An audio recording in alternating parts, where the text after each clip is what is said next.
All right, good afternoon, everybody. We'll start right at 5 o'clock today because we're going to go directly into a closed session. So I will now call this meeting to order at 5 p.m. and we'll do a roll call. Trustee McMullins? Here. Trustee Khan? Here. Trustee Andrews here. Trustee Clark? Here. And Trustee Capel? Here. Okay, thank you. And we do have a space now for any comment on the closed session that we're about to go into. So does anyone have a public comment for that? Otherwise, we will recess to go into closed session. We hope to be back at 5:30 or sooner if we're lucky. Okay, thank you. Then we are recessing at 5:02. Thank you. Back from our closed session at 5:31, and we will now resume the meeting. It's probably up at the desk. For you to pick it up. There was no reportable action from the closed session that we had. And now we're going to move on to number 3A, which is the approval and reordering of agenda items. And would anybody like to make any changes in that? I have a question about, just procedural question. In terms of the consent calendar kind of part of the agenda, you know, and reading through the staff reports and so on, there are a few things that I'd like to ask questions about, but I don't feel like it really justifies reordering the whole agenda or taking things off the consent calendar. Is it proper to just, when we get to the end of the consent calendar item, to just ask a few questions? I think we kind of did something like that the last time, right? Okay, that's what I'll do. I think when we open up the consent calendar, we can ask for discussion at that time. Okay, And then when we get a vote to, or a motion to approve the consent calendar and get it seconded, then we Then can have a there's a discussion. discussion Got period it. at that time. okay, thank you. So I don't think there really is a need to defer it until later on. Okay, thank you. But you're Yeah, the only reason we need to pull something is if you wanted to make a motion on some item in the consent calendar rather than adopting it, like if you wanted to, I don't know, amend the minutes or something Yeah. from last time, if Okay. there's error, or reject a report or something. Got it. Like that would be weird, but, you know, unless there's a motion other than adoption, then you don't need to pull anything. Got it, thank you. Good. So now we would need a motion to adopt and approve the agenda as is. So moved. second. No more discussion about that? Okay. Can I get a vote then? All in favor, please raise your hand and say aye. Aye. All right. It has been approved and adopted. Now we're on to item 3C. And this should be a point, Carlene, when you can make your comment. You're going to comment about a correspondence that's been submitted. And my understanding is that since there's really not an action item on that you can go ahead now. We can get you done early instead of having you wait as long as you did the last time. So you've got 3 minutes to come on up and give your comment. Do I put the timer on, or? It's up to you. I will speak fast. Hello, board members. I'm Carlene, the Technical Services Librarian and Staff Association President. First, I want to thank you for considering the 3.3% cost of living increase. With the health premium likely to go up, this cost of living increase will go towards offsetting those costs. I'm here to represent the staff members who voted yes on presenting the board with the request set forth in the letter. At the time of the vote, there were 15 out of 19 members who voted yes to present the letter to the board. The Staff Association has functioned as an advocacy group for the staff for decades. Traditionally, it has been an organization recognized by the board and admin. Past records indicate that the Staff Association has existed since the 70s, possibly even before that, but for 50 years. As major stakeholders in the library's health, staff plays an integral part of the success of this library. It is due to a large part of the staff that the library was able to gain 85% of the community support for the parcel tax in 2014. It is a known fact that this library district pays lower than other library systems. For example, a librarian one at Placentia Library makes $4,000 more a year than a librarian one at this library. We have understood this and we were compensated with great benefits. benefits we are asking you to restore have existed for decades before they were taken away in 2017 by their omission in the revised employee handbook. The extra fee holiday had been a benefit of employees that were on the last step for 3 years or that had worked at the library for 8 years earned. An employee can reach the last step in 5.5 years and there is only a 2.5% increase at the last step. If you are an employee who has been here more than 5.5 years, you are not eligible for any more merit increases. Staff members were allowed to accrue unlimited sick time to be used as service credit for when they retired. Longtime employees had accrued months of sick time to be used as service credit only to be told that they could no longer accrue any sick time until their sick time is depleted down to below 96 hours. This penalty is in no fault of the longtime employees who had previously been told they could accrue sick time, so they had. We asked the district to pay employees for scheduled hours in which they cannot work due to power outages beyond their control. While rare, when it does happen, employees are asked to use vacation time. Part-time people lose their hours unless they can make them up, which is difficult if they have 2 jobs. There has been an occasion when staff was paid and another occasion when staff was not paid. We ask for consistency in policy so that there can be fairness in the treatment and pay of staff. The 2 early closures, we are asking to be paid instead of having to come in early at 8 a.m. or take vacation time. Once again, this is mostly impacting the part-time people. We have no vacation time accrued and who have other jobs. If the intention is to let staff go home early to spend time with their families, then we ask you to give the 2 hours to all staff so they don't have to use their vacation or make up the time. This will result in minimal impact fiscally to the district as exempt employees are already paid for this time.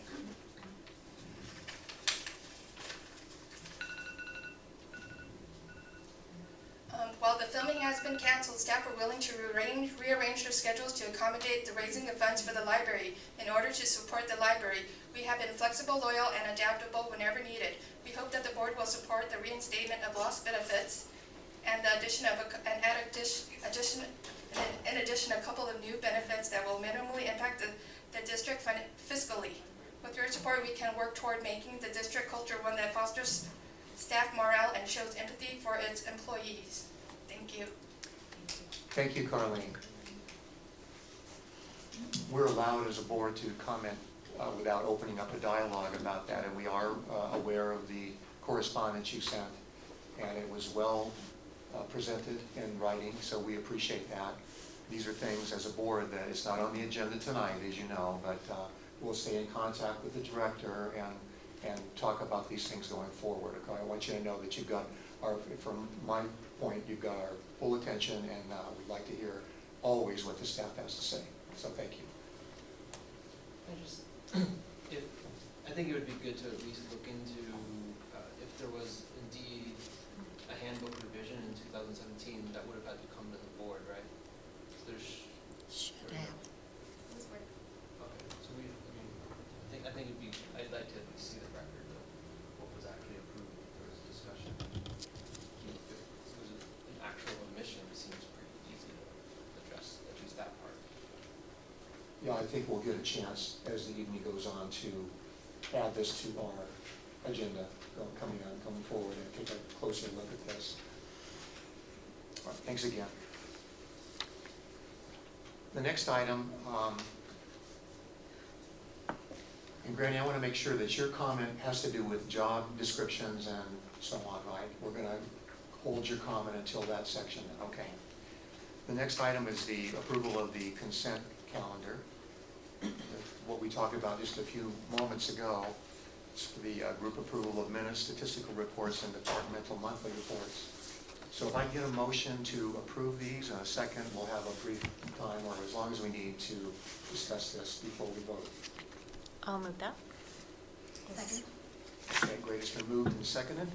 And I know in advance we do have some discussion. I'll let you start, Betsy. Okay, let me just go through my notes to myself. I had a question for Jonathan, but maybe Cindy, this would be something you could talk to.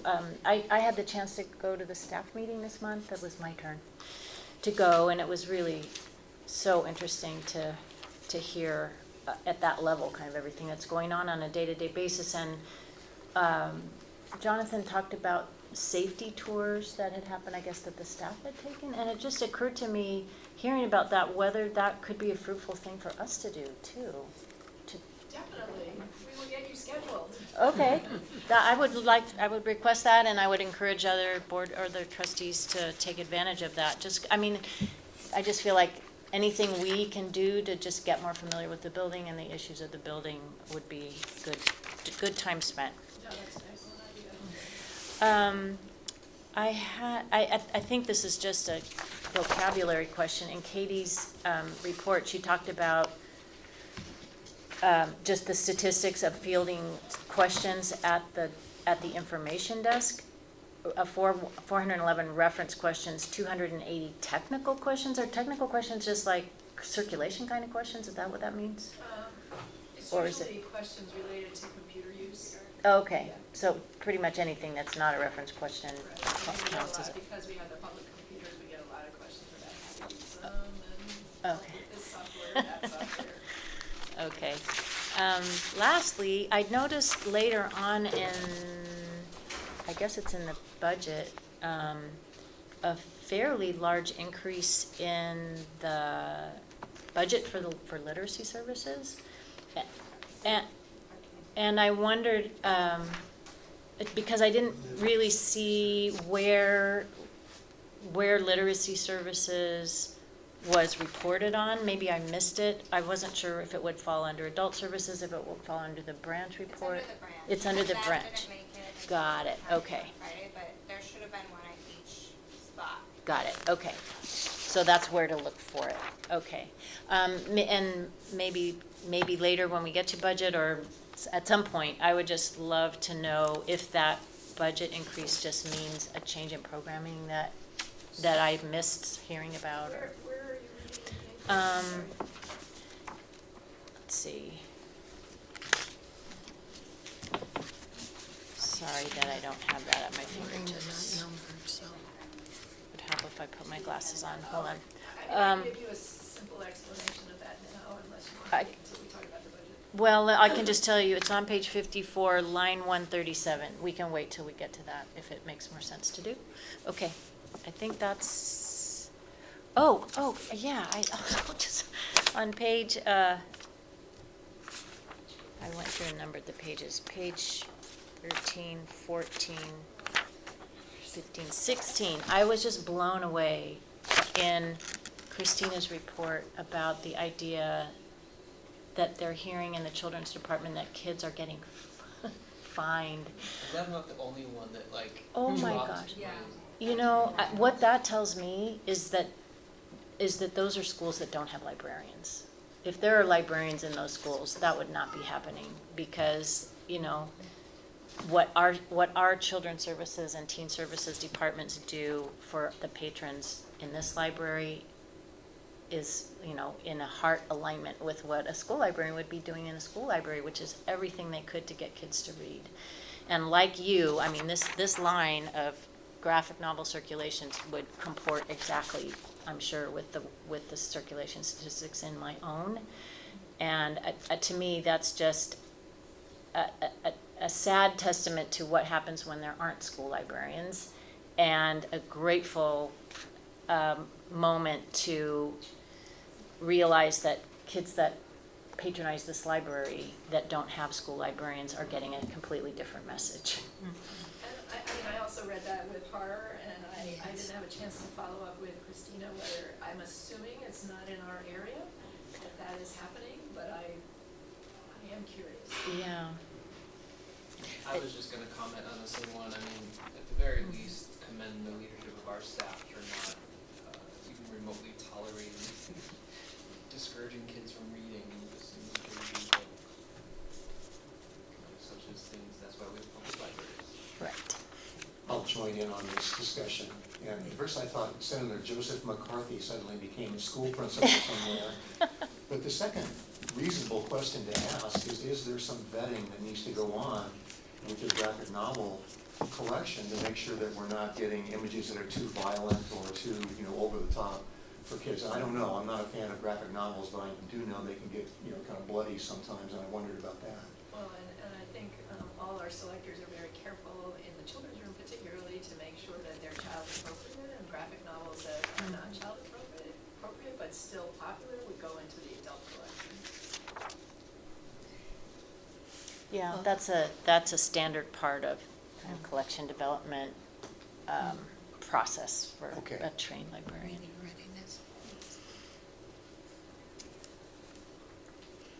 Are there any other comments, Sam? Katie? I had a couple of things. So one was a question, just basically kind of out of curiosity from,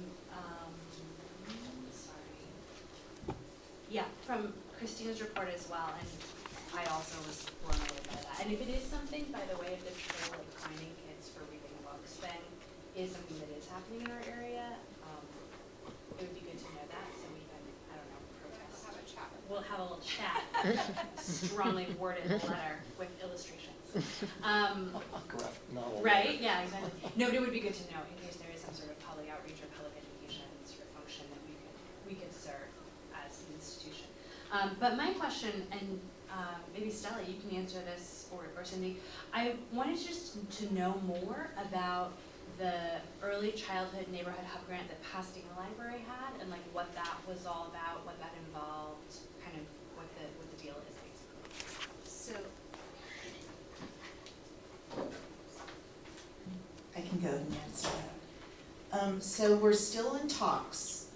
So the Office of the Young Child in Pasadena, which is physically located in the Pasadena Public Library building, along with the Pasadena Public Library, is working on a grant to create some early childhood literacy hubs, they're called, and these would be at different facilities, like in different libraries within the Pasadena, Altadena, Sierra Madre area. And these would also include institutions such as Chap Care. And so what it would involve is having areas where families can go. There would be materials to read, there would be comfortable furniture, there might be some programming. There would also be resources available for them, for the parents to look into any sort of social needs that they might have. The different entities would be trained, not as social workers, I want to make this really clear, but just, and saying, oh, you need this brochure, take this brochure, or call this entity, etc. So we're still in talks with them. Part of this is an outgrowth of some research that was done showing that children, when they get to kindergarten, are not yet prepared in certain areas of Pasadena, Altadena, Sierra Madre, that they're not quite prepared to be in kindergarten. So this is a literacy effort, but it's also looking at what is also going on in the home that is preventing them from being prepared. So basically, I was approached several months ago by the public services librarian at Pasadena asking if we would be interested, and I said, yes. So we're hoping that this will go through. We probably won't know for a couple more months because they're waiting to hear about the grant as to how involved we'll be. But certainly some of the things that we already do, such as programming and so forth, are already kind of what this program would be, so we're already a natural fit for that. So fingers crossed, I'll have some good news for you here soon. And if this program goes through, it would start sometime in the fall, but again, the exact date is to be determined. That's awesome. Yeah. That's just really, really cool. That would be great. And thank you so much for making that happen, for reaching out. I think, when I sort of read just a very brief paragraph about it, I definitely did not understand the depth of awesomeness that you just described. So that's really exciting. And, if there's anything that we can do, of course, to support, let us know. But that's really cool. Okay, I have one more quick question on just tech services. So is it the case that the RFID tagging is now totally done? Is it wrapped, finished? Sorry, apparently these are just Stella questions. Including the book that I turned in 2 months late. Okay. And Carlene is here, so she could also answer this question. But essentially, tagging of all of our incoming materials is completed. We still have some stragglers of items that have been checked out and they're getting returned, so those sorts of items still need to be tagged, but essentially everything on shelf at both locations is now tagged and encoded, and we are having our new incoming materials tagged and encoded. So right now, we're just kind of catching up on just items that are being returned from being circulated that still need that. So yes, we are done. That's really cool.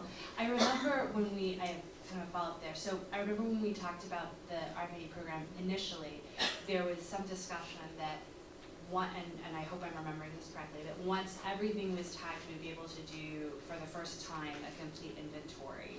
Is that still in the works? Is that something that could happen in a couple months, 6 months, and where does that all kind of fall? Absolutely, that is something I've wanted to do from my first week here. So at this point, I'm kind of hoping that we can do the inventory in August. But I'm just kind of waiting to see, because we just finished our end of year spending, which always means that there's always an uptick in materials that come into technical services. So I just want to see how that plays out in the month of July, but most likely we're hoping to start our inventory in August. Okay, fantastic, thank you. Well, I just want to give a shout out for a number of reasons here. Thank you for doing the power wash on the facility. After how many years, you said? 30 years? Wow. But thanks so much for that. And the other thing is that the volunteers had a free comic book day. Awesome. No, not volunteers. Someone did programming, the volunteers helped. Oh, did you help with that? Volunteers helped. Well, listen, we're always pleased with all of the help that you do, and the number of hours that the volunteers accumulate is quite interesting too. So thank you so much for all of that. The Friends had a great sale, I understand too, but there's a couple of other things that the Children and Family Services had 20 programs and 402 patrons attended. I mean, outstanding. The stuffed animal sleepover, funny, but I'm sure it was really pleasing to everyone that was there. The adult report was quite outstanding too, 14 programs with 673 attendants, just absolutely wonderful. Just want to ask one other thing. Well, the teens program is always quite outstanding too. The video games, I think one other time I was here and there was a complaint, but I understand that technology has moved some of those games that the kids were playing just a little bit away, so that parents or people who are using the facility are not getting some of that noise. Is that right, Stella? I guess you got all of the answers here. I don't know if I need the mic, but, so what we did is we try and take into account everybody, really think about when we do get a complaint, Okay. what that means and what that means for the entire library, not the entire patron population. Okay. So what we did is we shifted the video screen from facing the outway of the library we shifted it around so that it could only be viewed by those who are actually using that.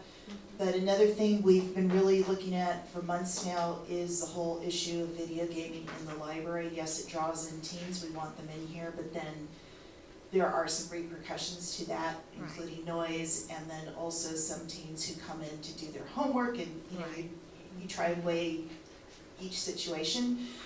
So one of the things that we did the last couple of months is we did reduce the number of hours that the teens are able to play video games, and reduce the days of weeks until then our new teen librarian starts, and then Katie and I can have a real conversation with her and figure out what we need to do going forward. Okay, so I guess it was the technical service that had the comic books panel that was there, and I guess they gave them comic books afterwards. But thank you so much for all that you're doing.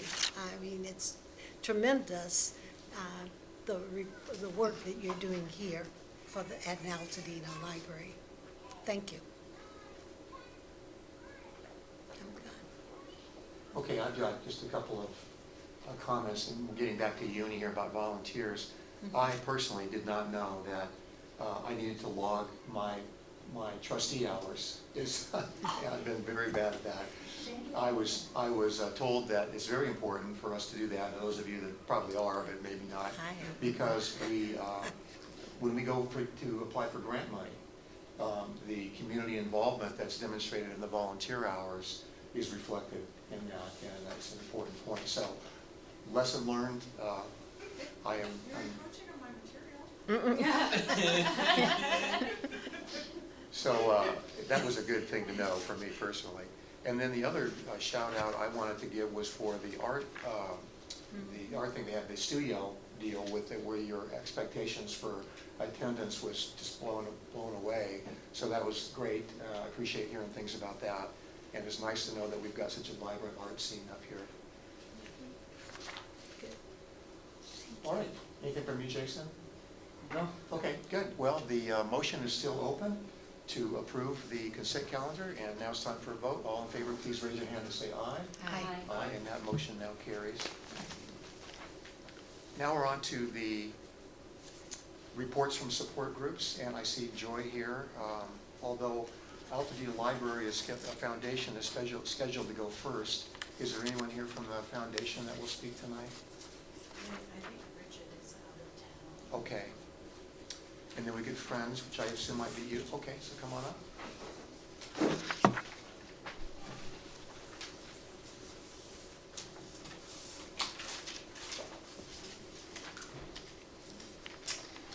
I am Joyce Strader, Vice President of the Friends of the Altadena Library.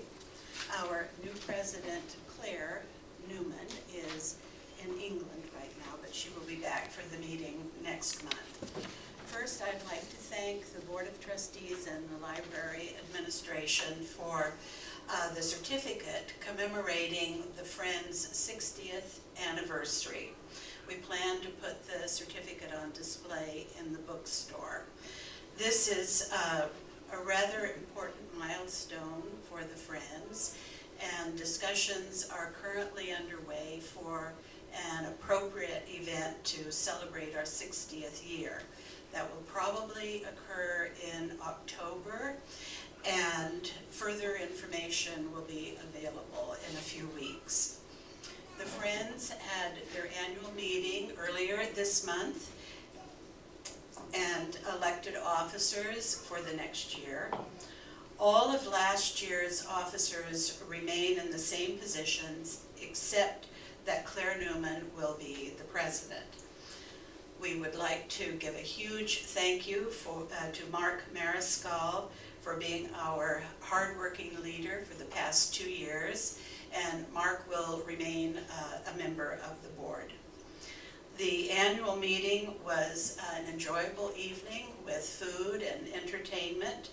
We also presented the library with a check for $11,500.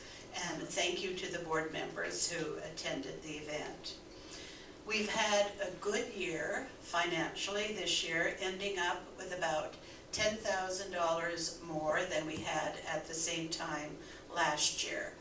Our May book sale was a great success. We earned almost $7,000. We will likely expand the number and length of our book sales this year on a trial basis at least, because we now have such limited storage space for all of the donated books that we receive. There are 2 upcoming events of note. Both involve our new president, Claire Newman, who is an atmospheric physicist. Part of Claire's work involves prediction and study of weather patterns on Mars, and she helped plan the measurements to be made by the InSight lander mission currently underway. On Saturday, July 13th, she will present a talk here in the community room on the history of Mars exploration and the impact Mars has had on science fiction writing and the popular ideas about life on other planets. She will also lead a panel discussion on August 10th here at the library titled Women in Science. So those should be two very interesting events. And last, I would like, as we always do, to invite all of you to attend a Friends Board meeting. That's both the Board of Trustees and any member of the public. We generally meet on the first Monday of each month at 7:30 here in the community room, although the July meeting is scheduled for July 8th, which is the second Monday, because Claire will be back from England then. Visitors are always encouraged to attend and are always welcome. Thank you. Could I ask a question before you go, Joy? Sure. I've deduced all of your officers except secretary. Who's your secretary? That is Marnie Brown. So it's president, vice president, secretary, treasurer. Is there Yes. anything? Okay, thank you. Thank you, Joy. And I'd like to add to your report to say that was a terrific meeting you had with the music and the food, and it was really fun. It's the only event I've ever seen where the initial donation of $11,000 went up $500 during the meeting itself, so thank you very much for that. But let me just ask this, they were given a certificate, but you're going to also place that on the website for the Friends, right? I'm sorry, Wasn't there? Are you going to place a certificate on the website for the Friends? That's a wonderful idea. Thank you. Yes, that is. Okay, thank you. Is it not on? All right, next we have the director's report. This is not on. I'd like to start by introducing someone you all know, Uni, to come up to the podium, and this is our ongoing effort to introduce the staff services that are so vital to our library to the board and to the public in a very intensive way. So last month we had someone from Children's join us, and Uni is here to talk about volunteer services. Hi there. So I was trying to do this very short little report, and I kept on adding more pictures, so I'm going to try to get through. We should be looking up here, right? Yeah, I am sorry. So, first off, just a little background. The Altadena Library Volunteer Program started with me being hired in early 2017. There was no volunteer coordinator before that. It's a 19-hour position, part-time, but I try to get as much as I can done in that time. For our purposes, first, what is a volunteer? For our purposes, a volunteer is someone who provides their time, energy, skill, and creativity to us without pay. So technically, you guys are all volunteers as well. Volunteer poster. So first question that people usually ask or want to know is, why do people volunteer? Why volunteer? It is not for that. That's my one and only joke. People volunteer for a variety of reasons, primarily altruism, community service, developing skills, connecting to other people, and most of all because they love our library. And one of the reasons they love our library is because we have an incredible staff. So I think that's one thing that should be noted, is that people come in and the very first thing that they see when they come in is the people behind the desk, and often the first motivation to become volunteers is because of all the people who they are greeted by when they come in. The fabulous thing for us is that Altadena is a giving community, so we managed to accrue a lot of volunteer hours in the time that I've been here. So since I started, we only started doing this tracking service online since I set it up in early spring of 2017. So that reflects to nearly 11,000 hours since then. Some of you guys are familiar with it. You've gotten my nagging email saying, track your hours, it's the end of the month, remember to log your hours. Terry went into that a little bit. One of the reasons I do that is a great way to show that people are invested in your library is that they actually come and give their time. So it helps, we keep statistics for all kinds of things. It helps knowing how often people check out books and come to programs and all of that. But a great way to show that people actually are invested is they come back and also want to help perpetuate the goodwill and everything that happens in the library. And by tracking that, it does help when we apply for a lot of grants and things like that. So, yeah, track your hours. But I don't want to just, the numbers and everything are one thing, but volunteers primarily are about people. And it didn't just start with me. This is a picture of volunteers at what is now called the Bob Lucas branch, but back then it was the Arroyo branch in 1962, and that's Girl Scouts here in Altadena. So we have had volunteers long before I came along. And so there's Girl Scouts, and there's also the Friends with their bicentennial quilt. So obviously in 1976. There were Friends back then, and there are Friends now, and they are among our best and most loyal volunteers, so I think it's always important to give a shout out to them. And they're still a valuable force. There they are. How do volunteers contribute? Through programs. Sometimes it's Free Comic Book Day.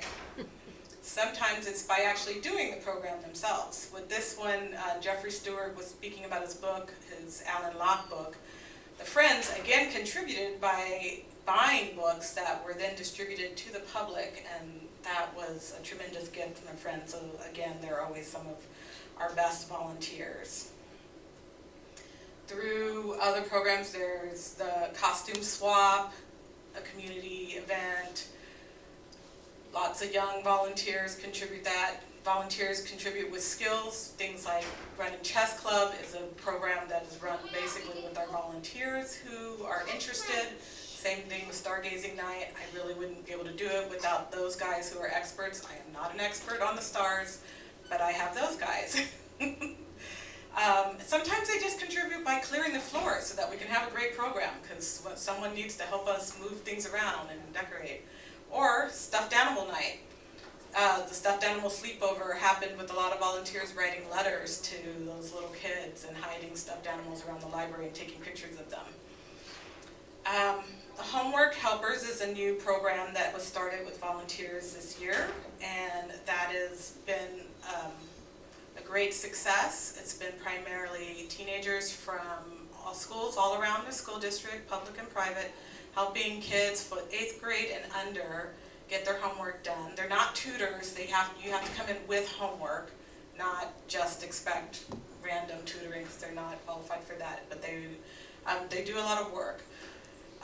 Volunteers also do things like when we had the Eclipse program, we are lucky that we have an organization like JPL nearby, so we can reach out to people with a wealth of knowledge and ask them to come on down and explain what was happening.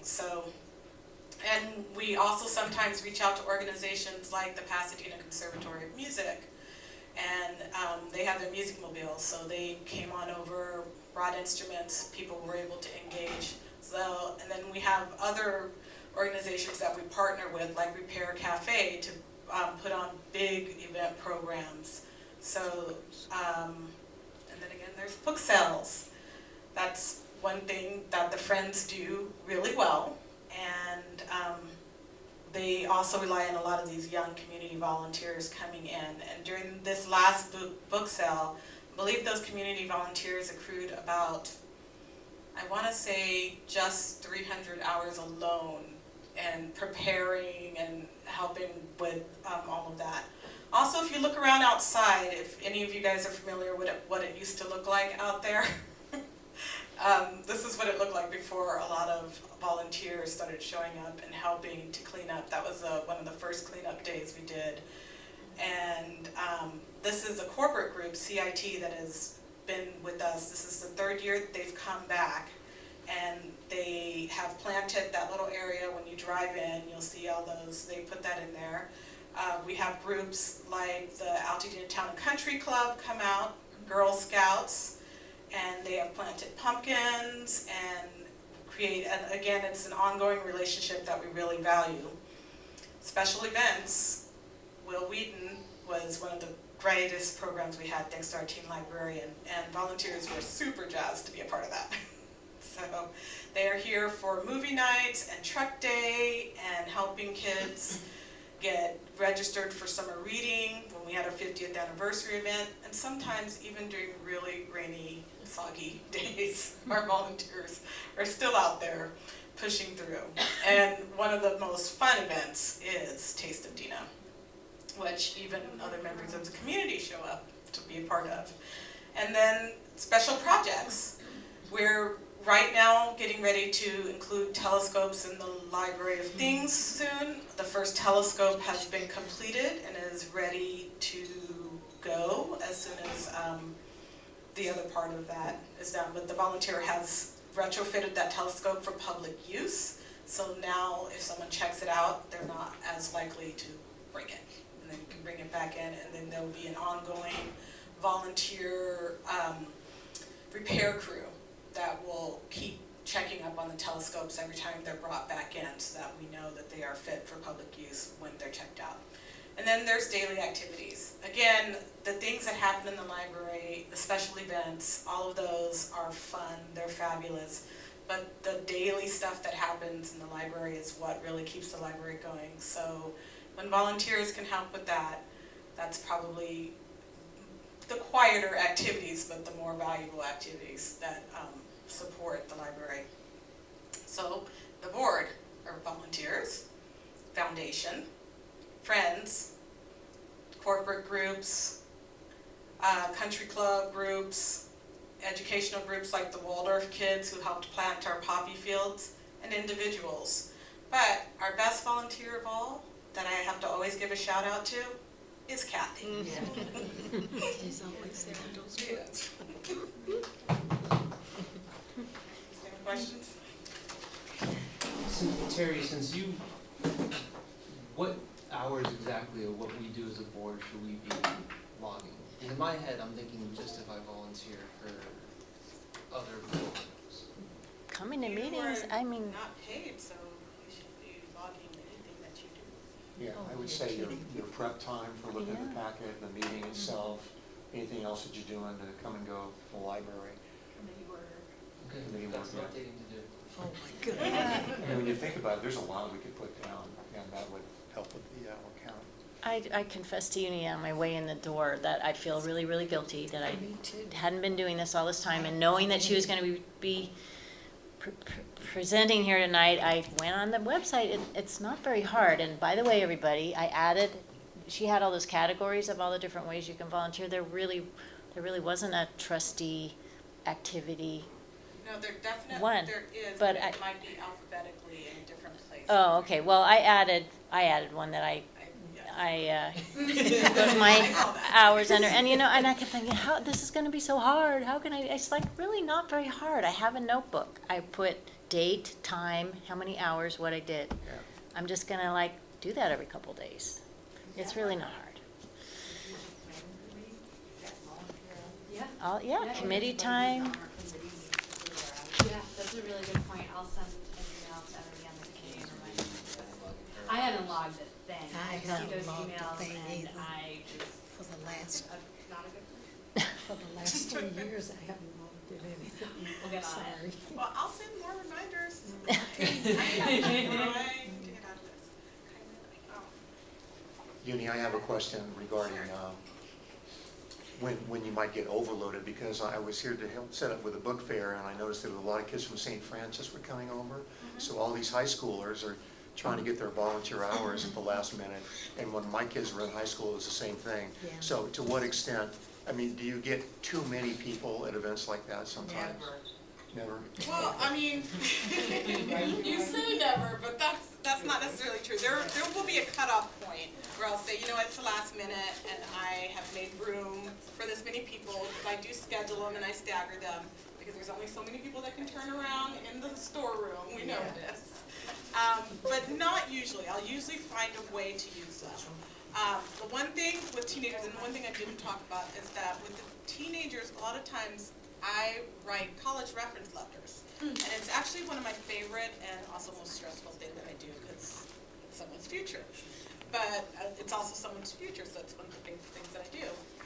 But I do try to be selective about them and how much, so if they just come in at the last minute and just want to do a bunch of hours, then, I'm probably not going to be that enthusiastic about writing a letter for them. And if they're just marched in by their parents, then that also doesn't tend to work Yeah. out great for them. So I always encourage them to come in themselves, treat it like a job interview, because ultimately they are getting something out of it. They're getting experience and socialization, and also great references. So, anything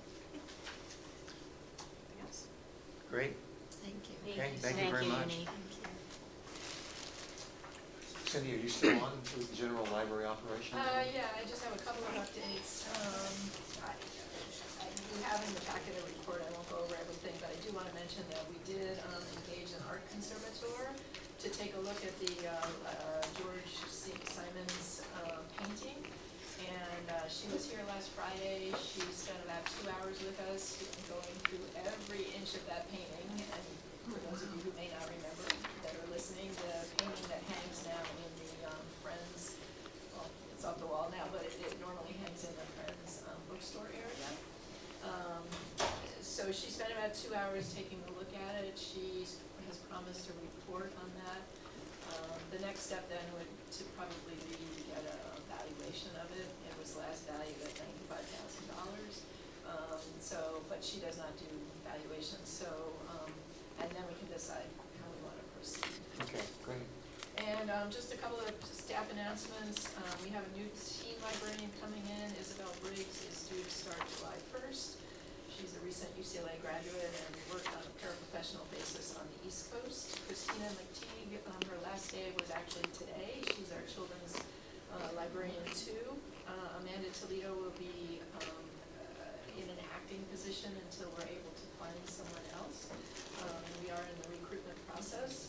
We did just hire someone on a temporary basis to help out in the children's room with the departure of Ben Youngstrom, who was the clerk and left us for graduate school in San Diego. And Rebecca Morton was our clerk one at Bob Lucas, and I have nothing to do with this, but she's left us for Glendale Library System, and a recruitment is underway there. Oh, so. Thank you, Jonathan. And finally, I'll be on vacation from July 1st through July 14th, and Stella will be the in-charge person in my absence. So that concludes my report.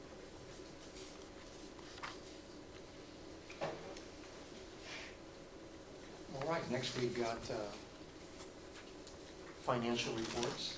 Turn it over to Nicole. So these are the financial statements for April of 19, and we're still seeing the trend of revenues exceeding expenditures. Printing revenue and rental income are still exceeding budget expectations. For that month of April, we had some capital expenditures for electrical upgrades at the Mariposa location. A good chunk of that was for RFID work. As well as new marketing software, we were able to purchase Constant Contact, which I understand from Chloe has helped a great deal. And then we also paid a facilitator for staff training for Staff Development Day on April 23rd. And then if you look at the budget versus actual documents, I don't know if these ones are sometimes, but the budget versus actual report is a 4-page document. You'll see that income is actually above expectations at 96%, and expenses are at 77%. So we're right on track for the year. Can I ask a quick question, and maybe this is a Cindy Nicole combo. How are we doing on our legal bills? I know we had set kind of a goal month over month. How are we tracking them? We're doing really well. Okay, Really, really well. We might even come in just fantastic. Okay, thank you. We're still getting a fairly big bill for a Public Records Act request, right? That section of it, okay. Yes. Okay. But we're averaging about 15,000 a month. I have a quick question too, not that it's all about us, but I'm just curious if you know why the expenses for the trustee election were higher than we expected. because so many people ran. Oh, is that why? That's a good reason. Democracy, cost center. All right, thank you, Nicole. I know you'll be back soon for the next part, so.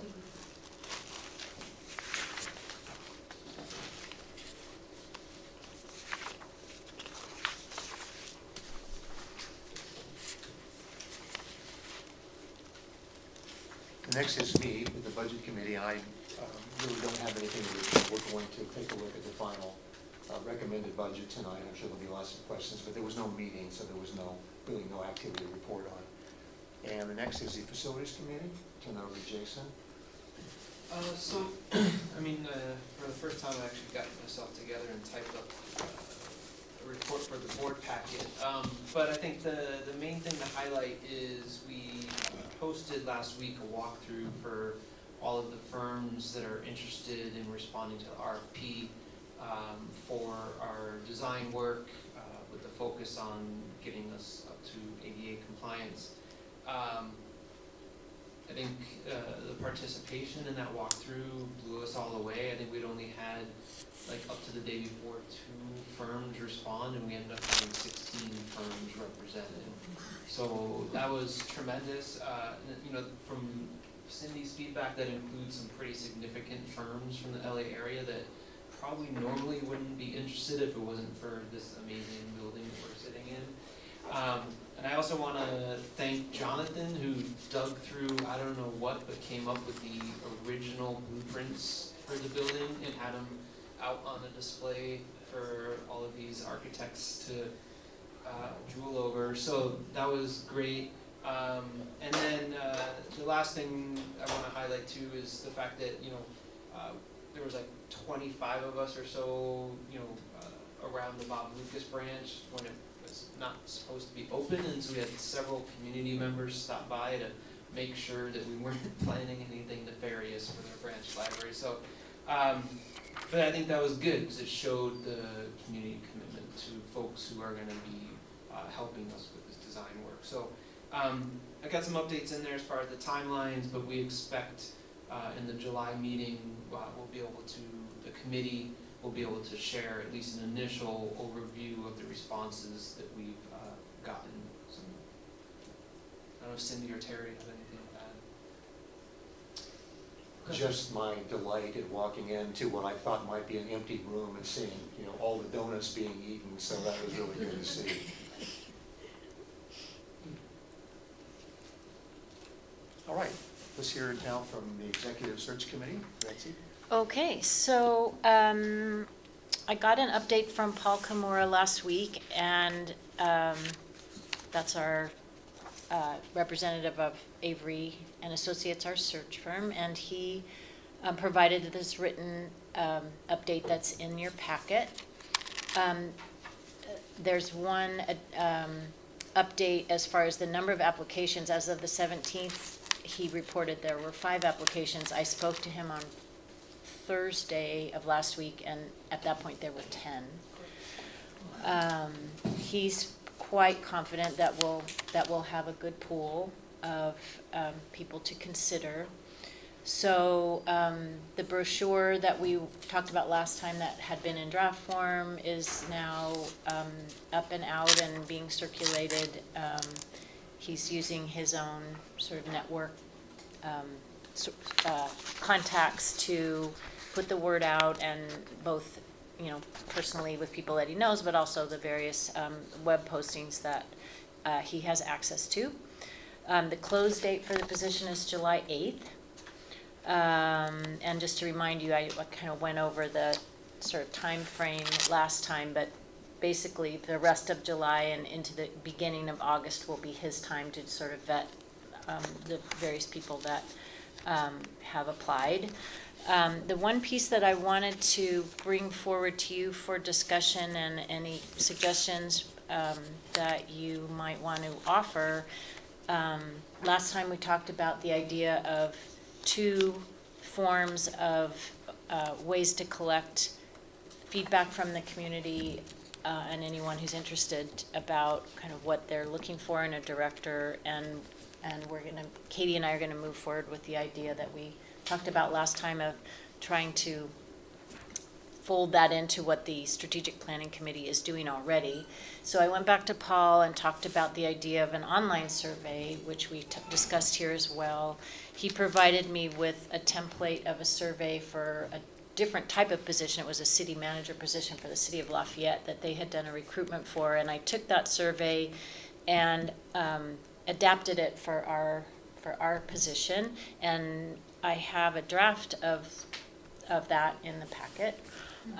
So I don't know if you've had a chance to look at that, but if there's anything you would add or change, now would be a good time to let me know. And I also did want to ask you, because this occurred to me after I had produced this and put it in the packet, whether you think it would be fruitful to add an optional question asking for people's affiliation, so that if someone, we're going to want to publicize this as widely as we can, and I'll ask for help from Cindy and Chloe to do that. But we'll want staff feedback, we'll want friends feedback, foundation, general community members, and it might be helpful to have the option for people to tell us what their affiliation is. If they want to be anonymous about it, that's fine too. But that would add an interesting set of data that could help us evaluate the data that we get back. So if that sounds amenable to you, I think that would be my recommendation, is that we add an optional question as to affiliation. So any feedback you have about this, I'd appreciate, and I will take it back to Paul tomorrow, and we'll get this posted on the website within a few days. So I'm sure you're shocked. I had kind of a list of things that I Sure. wanted to run by you. But I want to talk first about this affiliation idea. So I think it's an interesting idea, although I would be concerned that it might discourage people from sharing their opinions honestly, and it also might skew the data set a little bit. So I guess my first question would be, what is the quantitative validity of this survey instrument? Do you know what I mean? Is there a particular reason, for example, that we have important, somewhat important, not important as our 3 assessment criteria? Is there a quantitative rigor to this that messing with it would impact? To that point, as far as the granularity of the response range that you're asking for, Paul said, he said, in the category of you can't ever win, or something like that, if you have important, somewhat important, not important, somebody's going to say that's not specific enough. And if you have, on a scale of 1 to 10, people are, or 1 to 5, or it's going to be, that's too complicated, and people aren't going to want to respond. Right. So, I don't know, my response to him was pretty much everything we do falls into the category of you can't win, no matter what you do. So, I mean, I advocated for this three level range, just with the idea that, I think the most important thing is making it easy for people to respond. And so that was my bias on that question. I can't answer the question of how reliable the data will be. Honestly, his assessment was really the very most valuable questions on this survey are other, please specify. Right. So that you're going to get narrative answers to the things that people think should be answered that you didn't necessarily ask, or didn't, that they need more space to be able to express what they think is important. So, and that's really not quantifiable at all. It's, Yeah, it's okay, more so qualitative. it's basically a qualitative Yeah. instrument. Perfect, okay, then it doesn't matter at all. So yeah, I think adding an affiliation question with a prefer not to state Mhm. or whatever. Make it optional. Yeah, make it optional. Well, I wouldn't make it optional because you want people to respond to all the questions on the survey and not skip them. But I think having a prefer not to state, or. Oh, I see what Do you you know mean. what I mean? Okay, So, I'll ask. Because otherwise, just in my experience of doing this, if you make some things optional and some things not, then you get halfway completed surveys. Got it. And a lot of times it's just a user error thing. It's not that people consciously choose not to respond to questions, but maybe they don't get to the next page, or, you know, and they don't get that thing that flashes that says, you did not answer Yeah, question 4. yeah, Which okay. can be quite helpful. Just, I meant to mention that in the conversation I had with Paul, he added to our conversation Sam Avery, who is with the firm, and Paul dubbed a survey guru. So he's the expert on that, so Okay. I'll certainly run that idea by him. So within the within the second question, rank each of the following areas of experience that the library director should have. Just for the sake of, because it's an important part of what we do, I would add special district experience. Okay, thank you. I would also separate in that same question, facilities from technology management, because I think that might be confusing to folks. Got it. It's a little confusing to me. I would add a general free response section at the end, like, is there other information, are there other criteria, other stuff that you think we should know that hasn't been covered here? Okay, Because I think people will have. so not attached to any particular Yeah, I section, think the other but, please specify within these is great, but I think Mhm. having an additional, and if nobody fills it out, we're not out anything, sure, right? okay. And then finally, since you're gonna have eyeballs on a page, it would be a great time to say, to add an email opt-in, and I'm sure Chloe could tell us how to link that up with our information, but, you know, if you wanna be informed of future public forums or when a decision is announced or like upcoming events related to this specific question, click here and let us know. If you wanna sign up for the email newsletter, Got it. click here. You know, just cause we're gonna have people there, it's a great time to capture their email addresses if they wanna give them. Thank you. But otherwise, I thought this is great, I think it's gonna be really good. Yeah, those are all Thank good you. suggestions. Thank you. All right, anything Will else? it be an easy check, since you've got important, somewhat important, is that going to be sort of an easy kind of? Oh, yeah. This check was kind of just to give checklist? you Okay. what ideas. the items are, but Okay. but if you've ever taken a Survey Monkey survey and you can picture bubbles Yeah, okay. that you, like radio buttons that you Buttons. would click. Yeah, Okay, it should be perfect. pretty easy. All right, thank you, Betsy. Okay, thank you. Katie, you next, strategic planning? All right, so the big effort of the strategic planning committee in the month of June was devoted to vetting and bringing on board a consultant to help us direct our strategic planning process. So we were able to do that, and I think we just got confirmation today that that is all basically signed, sealed, and delivered. We've been in negotiations over the agreement with the firm that we chose. So the way that this all unfolded is laid out in the report, and I'm not gonna kind of go over all the details, but basically Cindy and I did 45-minute Skype interviews with each of the 4 search firms, and we sort of agreed ahead of time on the amount of time we would spend and the questions that we would ask so that everybody got an absolutely fair shake. And so those questions are included. We scored everybody on a matrix of, you know, weighted concerns, and those results are included as well. And as you can see from the numbers, it was a very clear first place finish for Margaret Sullivan Studios. And so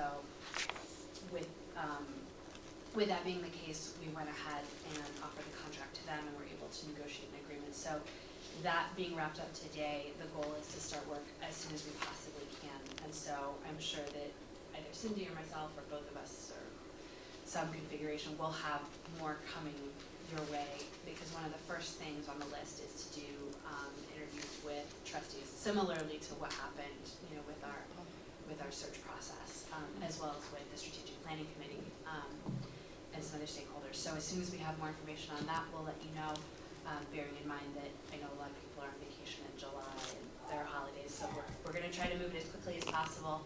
And the goal is certainly to have that town hall scheduled for the end of July, beginning of August.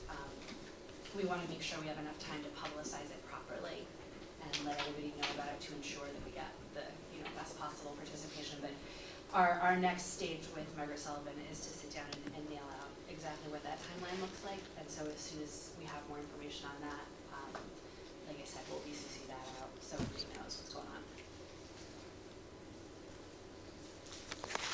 Is that town hall meeting scheduled to be here at the library? I have, I mean, I don't know. Okay. I don't know any information on that. We may wanna do it here, we may wanna do it in a branch, we may wanna do it someplace else. I don't know, like, we're gonna kind of bat that around and figure it out. Okay. Katie, do you wanna mention the negotiation on the fee? Yes, oh, thank you. We were, because we had a $30,000 cap, if you remember originally, the proposal from Margaret Sullivan McKenna was higher than that. And so, thank you Cindy for reminding me, we were able to work with them and they agreed that all of their services, including travel, including reimbursements, including everything, would come in at or below that $30,000 mark. So we'll be within our budget. Nice job. Yeah, well, I would give a lot of credit to Cindy for making that happen, but also, I mean, I think it speaks well of Margaret Sullivan and her organization that they were willing to work with us on that. So she's taking some somewhat extraordinary measures in terms of her travel and arranging things to make sure it all works within our budget. Very good. That's great news. All right, and then we've got the California Voting Rights Act Committee. You know, I don't know who the spokesperson is for that. Katie. Okay. So Betsy and I were able to have a meeting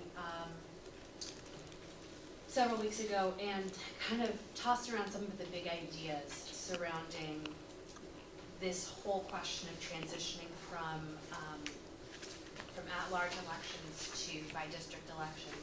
And I thought a lot of the questions we discussed were really helpful and important. And so, you know, further to some of the conversations that you had with folks at QSD, some of the conversations that I had with UVK, and then, you know, additional research, I put together a report that kind of tried to walk through all of those concerns. And I know that it's somewhat lengthy, but I also felt like this is a decision that we have to, you know, kind of think critically about, and we want to make sure we're avoiding unintended consequences, or, you know, at least seeing as far down the road as we can. So, you know, the recommended action that Betsy and I both feel like we should take as a board is to go ahead and approve the resolution of intention. But, you know, that's an agenda item for later. If there are sort of structural questions or things folks would like to ask or discuss, I think this would be a great time to do that now.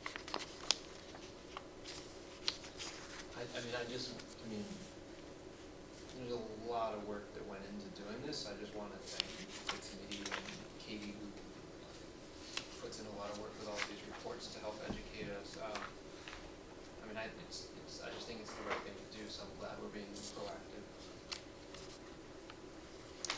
Thank you for this report.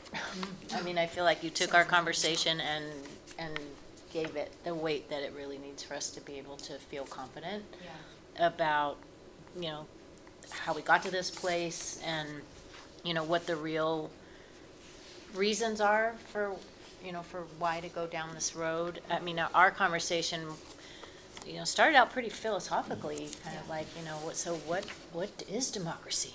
Are we going to really further democracy with this kind of a change? And I feel very confident that this is the right thing to do. Great job, though. Great job. I have just a couple of questions. One is that I thought that I noticed a little bit of a schism initially between you two about, you'd made a remark that you didn't think it could be done before the next election, right? That was, can I just say, that was me reporting the answer to that question that I posed to the guy from PUSD, Okay. who I met with, Ken, forget his last name, but yeah. And it almost, correct me if I'm wrong, Katie, it almost sounded like you started out with the idea that we would make it before the next election, but kind of there's a little possible. There's a little caveat. Yeah. I mean, this is my big concern with the process as well, right? It's just the timeline on it, because if we hire a demographer, go through the process of making sure people are actually involved in this discussion, and we hold the number of public hearings we're supposed to hold, within the number of days we're supposed to hold them. And basically the way it worked on the public hearings front is there are 2 sets of them. And the public hearings have to be held within proximity within a set, but not within one another. So you would hold like hearings 1 and 2 within, I think it's 45 days of one another. And then you revise the maps and you mess around with it. And then public hearing 3 and 4. And those can be held in conjunction with board meetings. I mean, they don't have to be totally independent events. But the long shot is, you know, and I think back to, you know, the process I'm sure we all went through when we were deciding if we were gonna run or not. It takes some forethought, it takes some planning, and, you know, our deadline from LA County is February to be, online with the ballot. But if people are thinking about running for the board, you know, they need to have as much advance time as possible to figure that out as well. So, I mean, I feel like once we get a demographer on the case, they can tell us a little bit more accurately how realistic that is. If they say, listen, this is not a complicated district, we can get it knocked out by October, then I think, great, no problem. I think we can very easily make that deadline with plenty of time for people to file, to think about what they want to do. If it looks like it's going to be a January or February thing, I mean, at that point, then I think we have to decide what is in the best interest of letting everybody have a fair shake at this, and then maybe, you know, we look at making that change for 2022. So I think it's something that's gonna be really a matter of like the logistics of this, and I don't think that's a question that we as a board can answer. I think it's a question that a demographer will have to tell us. If it's possible to get it done before 2020, I think that'd be great. But if the trade-off is not letting people have input or not letting people have enough time to determine whether or not they want to run, that to me is a poor trade. So, you know, it's a resolution of intention. And I think, you know, my goal in this report as well was to kind of communicate that our best intention is to get it done by the next general election. But if there are trade-offs that are not acceptable, then I think we have to say, well, we amend that, you know, we amend that intention, which we can certainly do. Yeah. Well, and I would add to that list of possible things that would make it not feasible is just the, you know, everything else that we're trying to get That's done in right. the next That's year. right. It's just, there's only so much that 5 people can do Yeah. along with the staff. Yeah, and So- only so much that members of the community can pay attention to. Right. Like, it is unreasonable to ask everybody in Altadena to weigh in on all of these, you know, Yeah. quite large questions. Yeah. In a super compressed time frame without having a chance to really process Yeah. all of it. So, yeah, resolution of intention. And then a couple follow-up things from me. Yeah. One thing I wonder is where we've got data points about past members, and where have we all come from? I'd be interested in that. Is that something that a demographer could look at as well? Just to find out if there's a loaded district in here where everybody's Right. all, you know, and then to me that would still overdo well. Is anybody else even really interested? Because one of the biggest unintended consequences for me would be, are we gonna get enough candidates to pull this off? You see that happen at town council all the time. Sure. So that would worry me. That's one thing. And the second, I mean, not worry me, but it's something I'd No, like it's to a know. concern. And the other thing would be, what if we don't get any candidates from a district, from an area or zone? What, does that tie into our appointment process? Are we hamstrung then to make sure that we have to, by law or our resolution, get someone from that district to be the appointee? And what if that person doesn't come? So these little things like that are loose ends to me, but I'd like to make sure we're addressing those as we go through it. Well, I think both really good questions. So, on the first point, right, how is the districting process gonna affect sort of the composition of the board presently? Do we all live in one district, right? Has everybody come from the same place? Well, I think one of the big reasons to undertake this shift is to address exactly that problem. That if it turns out that, you know, 90% of trustees, for example, live in one very small area, that's really good evidence that this is not a representative process electorally, right? That all of Altadena is not being represented by trustees, and that's one of the reasons that CBRA lawsuits get filed in the first place is to affect exactly that concern. So I don't think it's I don't have information, I haven't gone back to see sort of what the addresses of all the past trustees are. I do know that, from my conversations with Ruben and Isaac at BB&K, they indicated to me that with similar districts, what has happened is a demographer will often start with sort of a basic allocation and look at who the present trustees are and if there's a way to sort of parse that out without messing up the sequence of elections, right? Because it could be the case that the person whose seat is up is not the district that should be up, and so the sequence of elections can get impacted.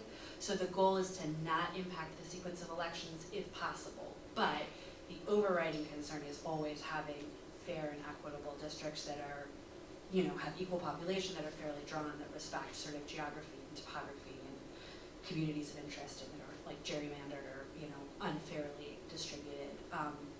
So again, that's a question that a demographer can answer for us, and will be one of the first things they sort of look at. In terms of how shifting to a by-district election process will impact candidates, I think, our last election was atypical for a lot of reasons, both in terms of the number of people who ran, in terms of it was the first time we were ever on a county ballot. I think that it would be great if we always had that much participation in future, but I doubt that will be the case, just from sort of looking at the trends in the past. And I think that as a board and as an organization, we need to do a better job of getting the word out about elections, of making sure that we're making the process accessible, that we make it clear that this is happening, that people feel like they can navigate it easily, that, it's not something that feels like arcane or opaque or mysterious. And I think that if we're switching to a by-district process, that becomes even more important, right? Because it will be the first time that we're doing that. There does need to be a public information, public outreach campaign on behalf of that. And, if it comes to the situation, Terry, that you described, where maybe we have 3 districts that are up on a given cycle and there's no candidate for the third, it is uncontested. Well, if there's only one person, then it would be uncontested. If there's nobody on the ballot, then yes, it would fall into one of our vacancy appointment situations, and we would need to appoint somebody who is from that district, which I think also argues for a robust recruitment process that should be part of the district's ongoing efforts to make sure that people know about elections, they know how to participate, and that we have people who are interested. And then there's one thing I forgot to mention, Yeah. and this might be getting really micro, but this law is being challenged by the city of Santa Monica Yeah. and by Poway. There will probably be some ruling about it between now and the election. I don't know, I have no idea what may or may not occur with that, but it occurs to me that as we make this resolution, if there's something about the way that that law is settled that requires us to change tack a little bit, it would be nice to have that in the resolution. The idea that this is for the California Voters' Right Act. If the law is changed or something is amended in a way that would make this counterproductive to us doing that, and that seems unlikely, it would be just nice to have a way out in that case. Right. Yeah, no, that's right. I mean, the city of Santa Monica suit is ongoing, and I can guarantee you that whatever the outcome is, that it will be appealed, right? And it will go to the Ninth Circuit, and it will probably go beyond that. So it's very likely that it's the case that will go all the way to the Supreme Court. Because that ruling, whatever it is in the future, will affect, hundreds of cities that have district-based elections all up and down the state of California. I don't think that we need to deal with that in our resolution now. I think that that's something that whatever the outcome of that is, there will be some sort of remediation process or some sort of amendment process that sort of everybody goes through at the same time. So I hear your concern. I mean, in sort of a similar vein, Betsy and I had a similar concern about the census data, right? Because the 2020 census is coming up, and that's going to change our population numbers. It's going to change who lives in what neighborhood numbers, and there are a lot of concerns about the way the census is going to be conducted or not conducted, and how that might impact representation, which I think is another reason to try to maybe get this done before the 2020 election, if it's possible. And then whatever census data comes out in 21 or 22, you know, we can have a demographer kind of take a quick look at it and make sure if there are any adjustments that need to be made. But that's sort of an ongoing process, Okay. you know, so I think ongoing compliance is something that we'll deal with in the way that we deal with it in every Okay, other- good. Well, you're Yeah. thinking about that, so Yeah, that was kind of what I was asking. No, actively. Thanks a lot. But was there a time frame for getting this done? That seems to be. It's a really good question. So, the law does not envision a specific time frame if you are taking a proactive approach, which we are, right? Okay. So by passing a resolution of intention, and we're not getting sued, nobody's coming at us saying you have to do it. If you get sued, there's a very specific time frame, right? That Right. 90-day clock that starts running, and you gotta hold all the hearings and do all the stuff. The law is totally silent on what the time frame is for taking a proactive approach. The best advice from BB&K is that if we pass a resolution of intention, we are functionally shielded from lawsuits. However, if we then sit around for 10 years and don't actually transition, there's a very good standing that someone could make a complaint and say, like, you're not actually doing this, right? So we need to like get a move on and do it with all reasonable haste, but, you know, do I think we're likely to get sued? I don't, but I also don't want to open us up to additional liability, which is one of the reasons that the language in the resolution is by the next general election, which would be what would be incumbent upon us to do if somebody did file a suit. Well, She has a question over here. Randy, if you'd like to save your question for when you come up to the podium in a few minutes, let's do it that way. That way we'll keep some order in the proceeding. Just two more comments on this piece.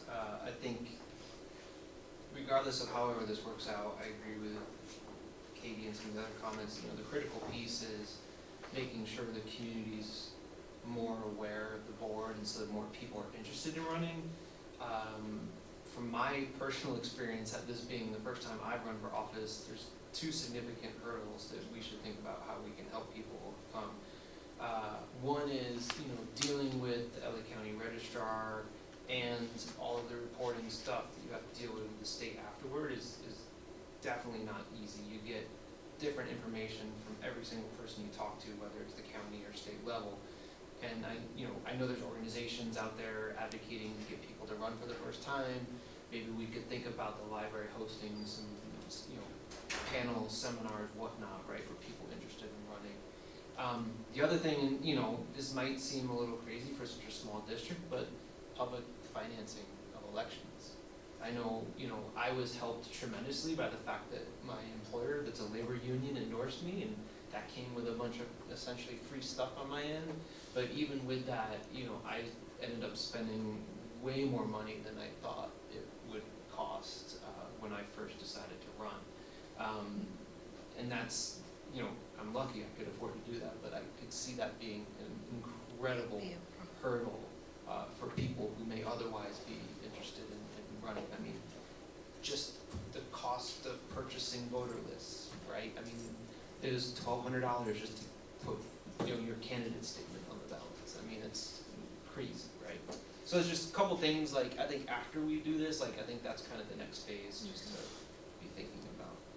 Well, and I think one important reason also to switch to a by-district system is that it will reduce the cost for people to run, right? Because if you think about the fact that, let's say there are about 28,000 registered voters in Altadena. If, when we ran, we had to try to get in front of all of them. And the size of the Altadena Library District is comparable to many city council. I mean, it's huge, like it's 50,000 some odd people. And that's a lot of folks to try to get in front of. It's an expensive process to do. Whereas if you have 1/5 of that, it becomes a lot more sustainable, and maybe you can run your election for less than $2,000 and you don't have to deal with all of the, sort of campaign finance rules and regulations. So one of the recommendations and one of the things that, people who are advocates of by-district elections have argued consistently is that it does enable people to run at a lower threshold, that you don't have to have the money, you don't have to have the access, and it allows a more sort of grassroots neighborhood-driven process of representation, which I think is a huge argument in its favor.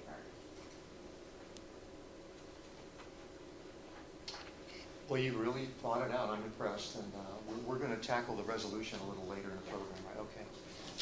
Thank you very much. All right, we're on to the budget approval. So Nicole, I'll let you take over. I'm gonna start off on that one. Oh, okay.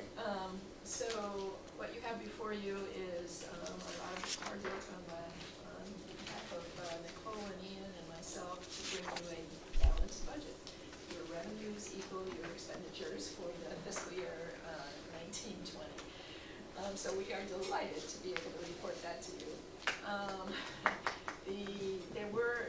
We spent a considerable amount of time at the last meeting talking about all the things that we were suggesting in this budget, and so you have a memo in front of you that kind of outlines the more significant changes that happened between our May meeting and now. First of all, this budget includes a 3.3% COLA to all staff that was based on the cost of the CPI, the Consumer Price Index, in April for Los Angeles. We have an account in here called Transfer Income Reserves, which was in there last month as well, but we've increased that from $91,000 to $120,000, and that was based on the fact that we think we will be underexpended this year by that amount. And that will be used to, that revenue will be used to pay for all the consultants that we have not engaged yet or been able to pay yet. And as well as, I'll talk about it a little later, we did put $10,000 in there as a placeholder for a stenographer. But it essentially, even though it's called Transfer Income Reserves, it really just recognizes that we will be anticipating being underexpended in the 18-19 budget. The equipment, furniture, and fixtures budget was reduced by $27,000, and that's because we're hoping, number one, later in the agenda, we're going to be talking about the purchase of some ergonomic chairs, but also some replaced computers. These are two expenditures that we think we can cover in the 18-19 budget, so we took it out of the 19-20 budget. We did, after Nicole got some estimates on earthquake insurance, we do need to increase that number. That number actually may change a little bit when we talk about it under new business.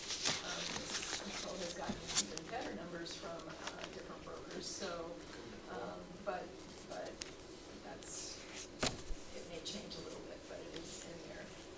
We added $7,000 to staff training and education. I think you all agree how important that is, but this year California Library Association will be in Pasadena, and we'd like to send as many people as possible to that conference.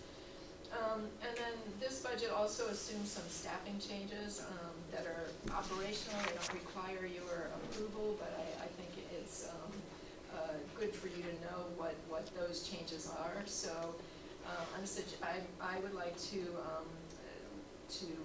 eliminate 2 vacant classifications. That would be building serviceman and collection development manager. And as a result of that, we will have positions that assume some of the responsibility from those 2 positions, including the public services director, the building projects manager, and librarian 2s.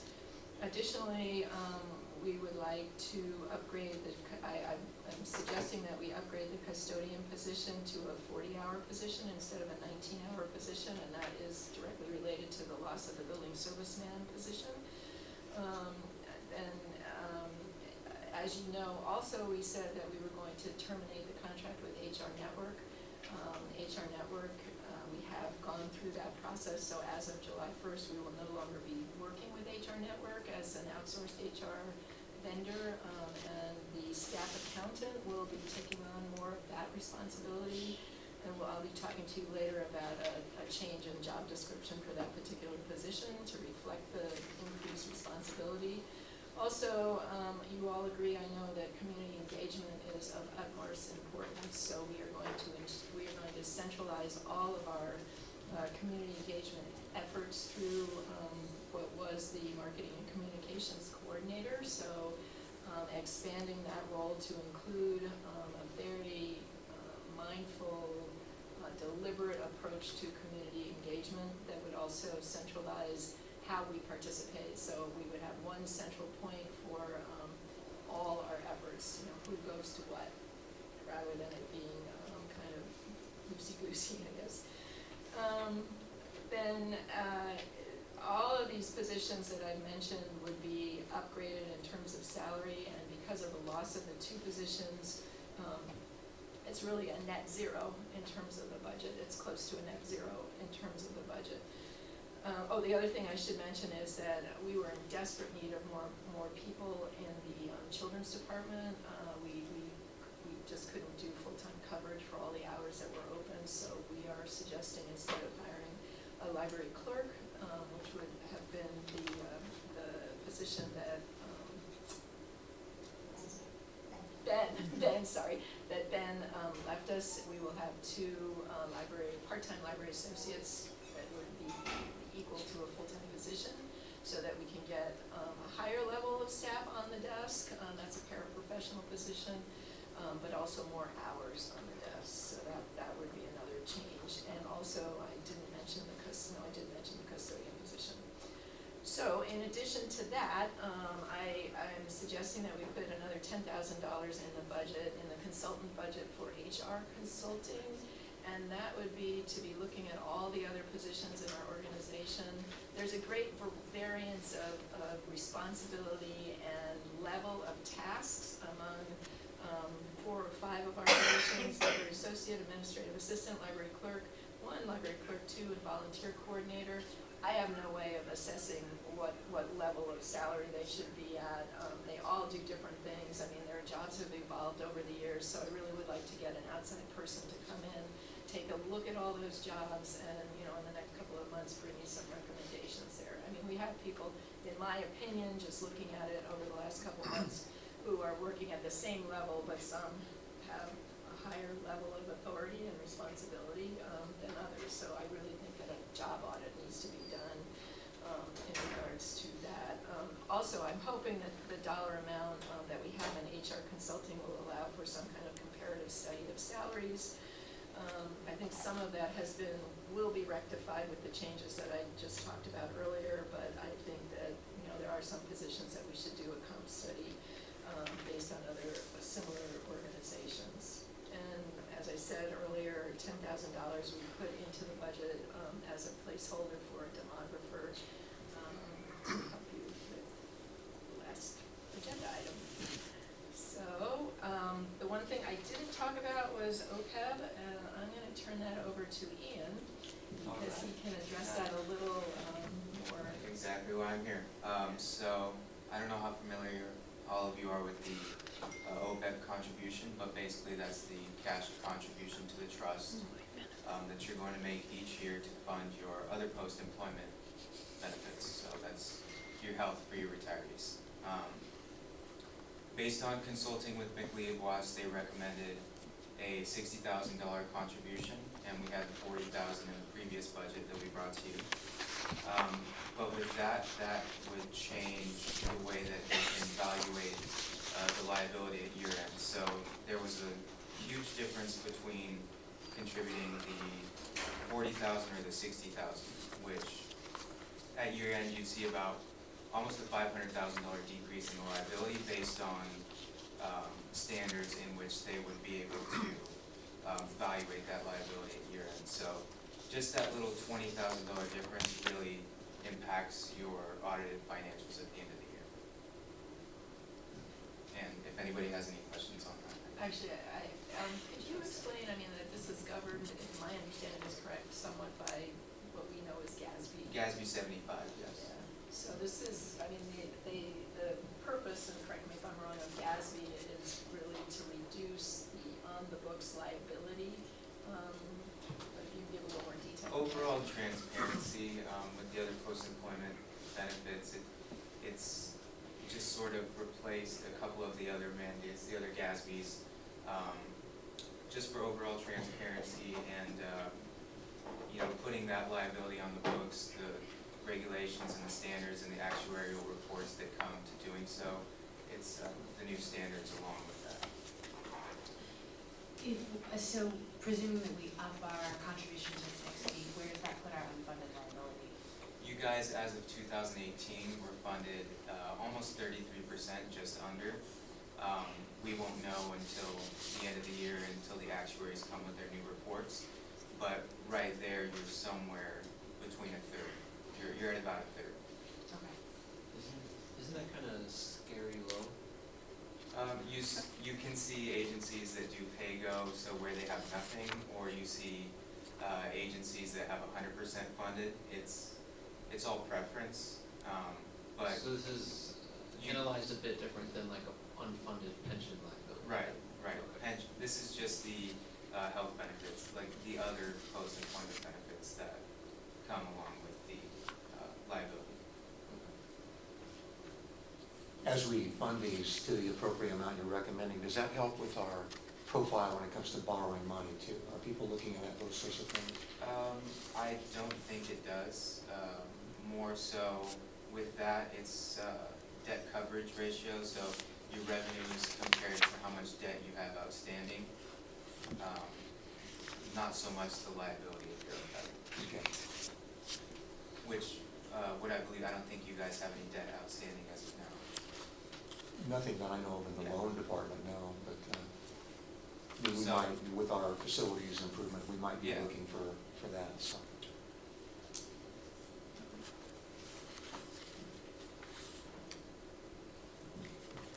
If nobody has any other questions, No. I will turn it back over to Nicole. All right, thank you.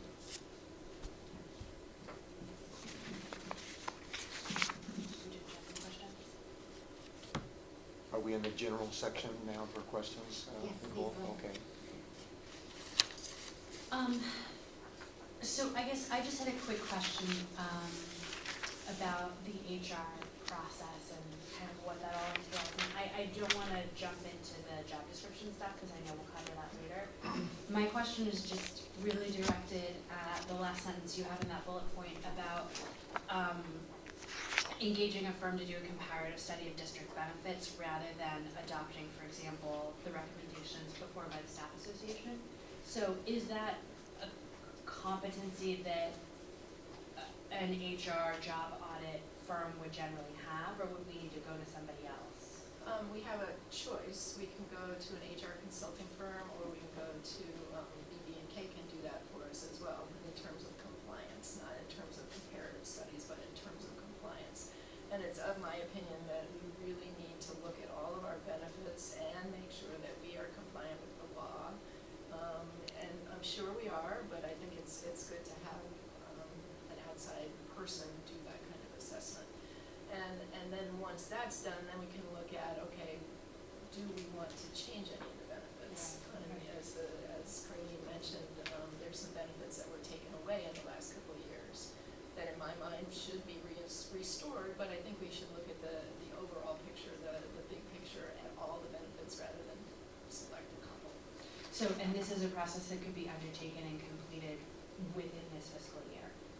Not within this fiscal. I'm sorry, within the 19, coming, yeah, I know, I Yeah. keep making this Fiscal mistake. Wait, I can't wait for July 1st. But, yeah, so within 1920, we can have that recommendation figured out, we can have the comparative. Once you approve this, then my goal would be done with this by the time you get a new director. Great, okay, perfect, I thank mean, you. the other thing that needs to be done is, I've mentioned in the past that we have three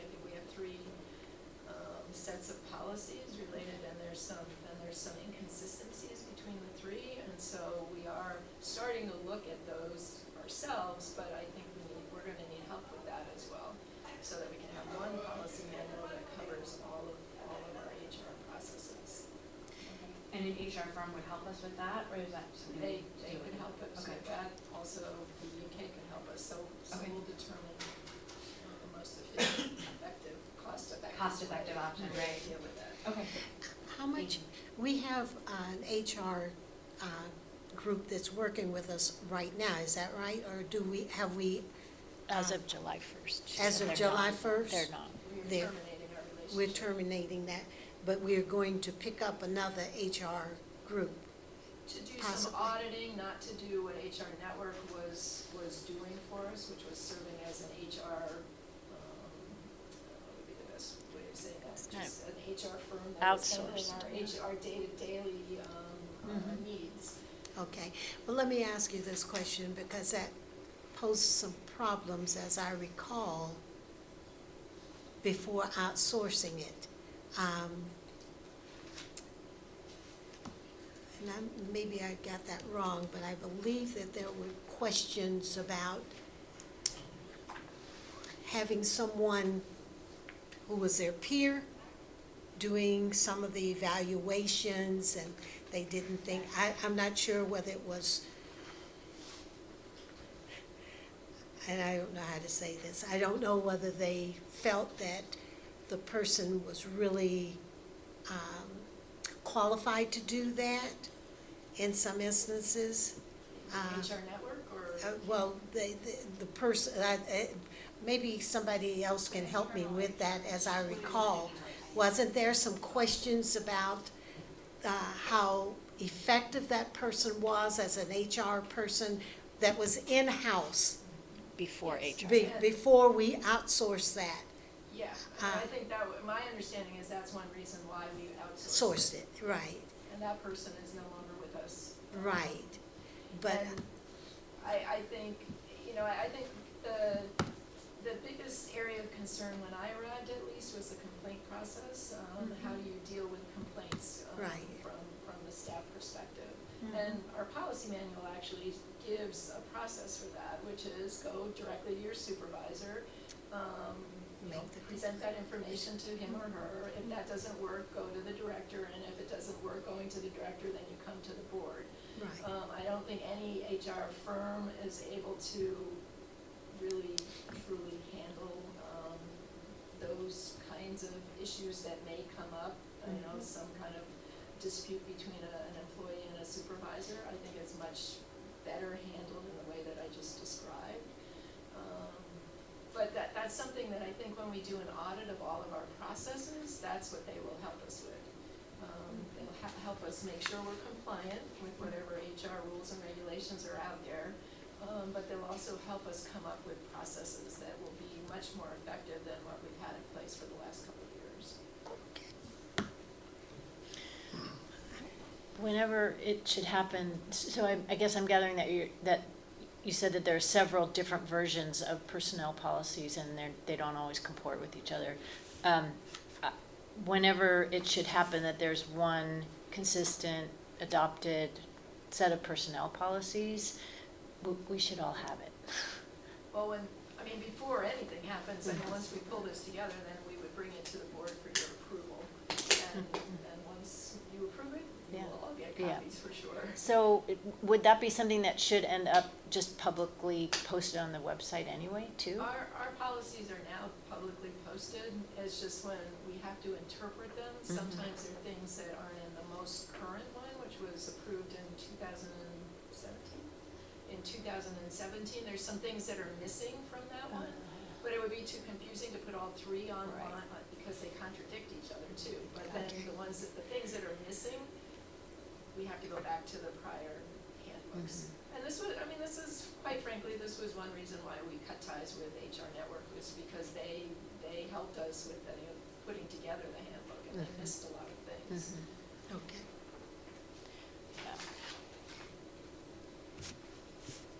We're still in general questions? Just kind of the budget. So, in regards to the job audit, is that something that we should be kind of earmarking any potential funds in case the recommendation that comes out of that is that there needs to be some increases in places? I think it's probably the cart before the horse, or the horse before the cart, however it goes. It would, if there may be increases, we would have to come back to you, and then you need to decide whether it was something that you wanted to go into the reserves for.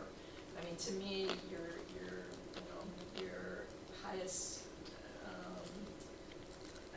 your best approach to a successful organization is through your staff, and so that may be a difficult decision that you'll have to make when I bring back the information, or we bring back the information. And I don't know how it's gonna turn out, I really don't, with the positions that I cited. So would the proper time to make that adjustment be the mid-year budget Yeah. adjustment. Just one other comment I wanna make,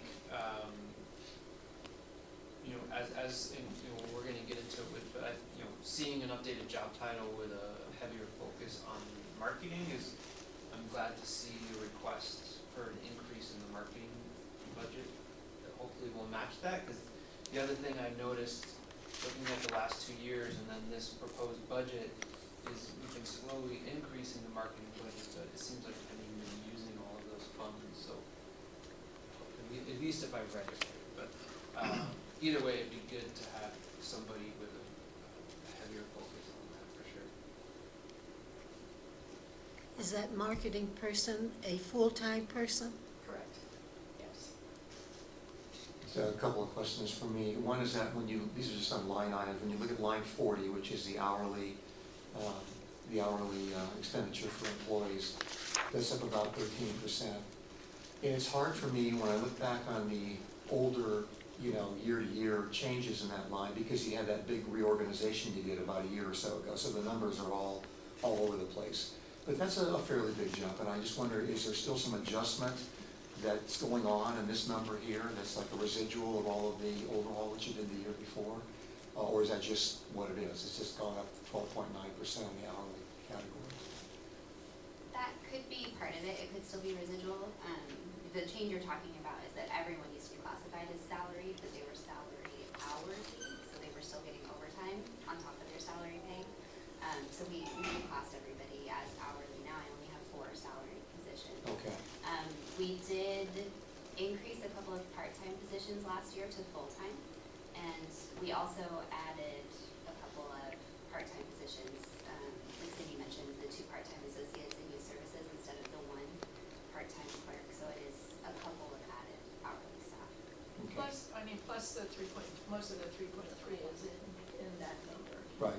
I can't get used to the nomenclature of hourly being a person who works 40 hours, but 40-hour people are in this hourly category, which is what Nicole just Yeah, said. I guess my main question was how much of these numbers still in flux from, adjustment that happened before. The other thing is that on revenues, we have similar numbers and donations and grants from year to year. And I just wondered, are there big discussions about going after more grant money? And is there sort of a budget initiative or a plan involving that in its early stages? Because I'm not seeing a lot of difference in some of the grant things that we could be going after. We do have a grant writer and who's actively looking for grants for us, and actually she's exploring one right now with the Community Foundation. This is the Pasadena Community Foundation. We used to get a lot of money, libraries in general used to get a lot of more grant money from the state, from California, and those numbers have really dwindled. But yeah, we have our feelers out for whatever grants are available. Okay. Sometimes they're only available to nonprofits, and so we can't apply, but we would go to the foundation or the Friends for those. But yeah, we're doing as much as we can with the limited availability. Okay, thanks. Who is our grant writer? Carrie Hyatt. Who? So that's not a staff person then? It's a contracted person? She's a consultant. Consultant, got it,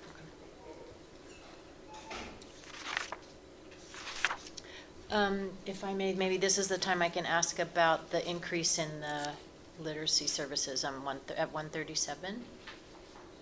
Yeah, that, I think I mentioned last month that in budgets past, we never included the money that we got from the Friends. And so this reflects not only the money we put in from the district money, but also the money that the Friends give us $5,000 a year, I think, for literacy specifically. Oh, okay.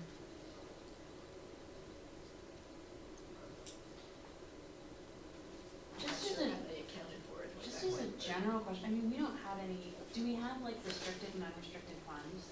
Or is everything just one pot and then we allocate it out? Do you know what I mean? Like, Yeah, is there? no, as far as I know, we don't have any restricted. Right. Okay, I didn't think so, but then when you said there was 5,000 that was earmarked just for literacy, it's not in a restricted fund, it's No, just, well, it's just part designed of to the be spent budget. there. Okay, cool.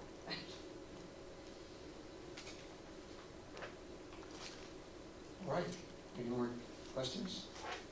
No, I just wanna say thank you so much for doing everything that you guys did to make this not only balanced, but to take into account all of the changes that we asked for and a 3.3% COLA increase, and I really appreciate it. It's a ton of work, and it's a really solid budget.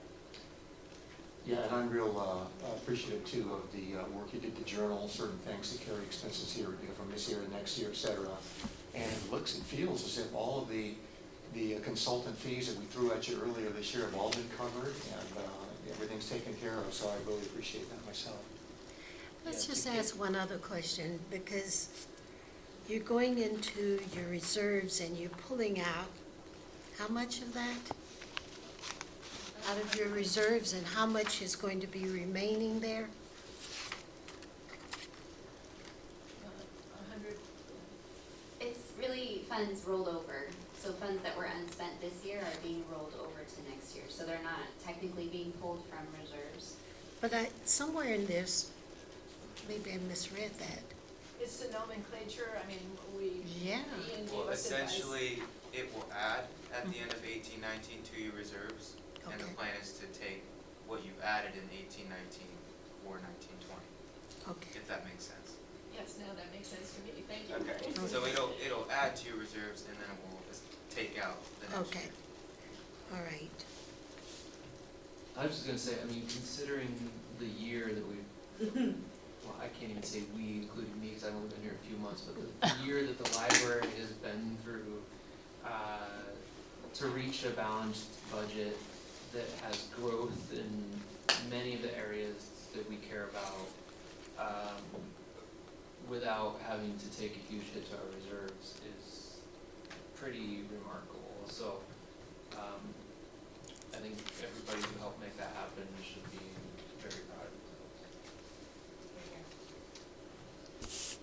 Okay, if there's no more questions, I guess we need to vote on this, so can I get a motion to approve this budget for next year? I'll move that. I'll second it. All right. No more discussion? All right, all in favor, please raise your hand and say aye. Aye. All right, the motion carries. Thanks very much, financial team. It looks great. Really Yeah, appreciate it it. feels like we need a plan.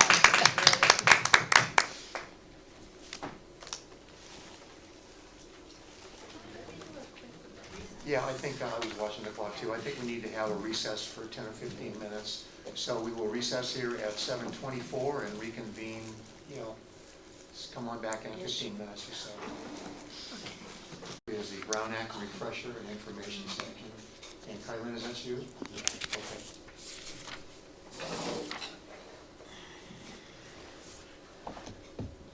So we're going to talk about meetings, the definition and meeting exceptions as far as the Brown Act is concerned. So what is a meeting? Any congregation of majority of members of a legislative body at the same time and location, including teleconference location, to hear, discuss, deliberate, or take any action on any item that is within the subject matter jurisdiction of the legislative body. So, not limited to gatherings at which an action is taken, but includes deliberative gatherings as well. So even if you don't take any action, if you're gonna sit and talk about district business, that would be a meeting. So this is just an overview of the types of meetings. So regular meeting, special meeting, emergency meetings, adjourned meetings. Sometimes committee meetings, depending on the type of committee.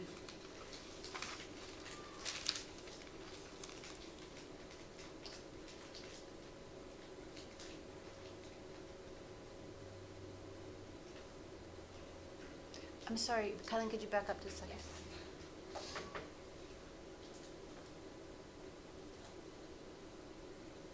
I'm just stuck on adjourned meetings, because I don't think we've ever had one of those. No, so if the board, I'm trying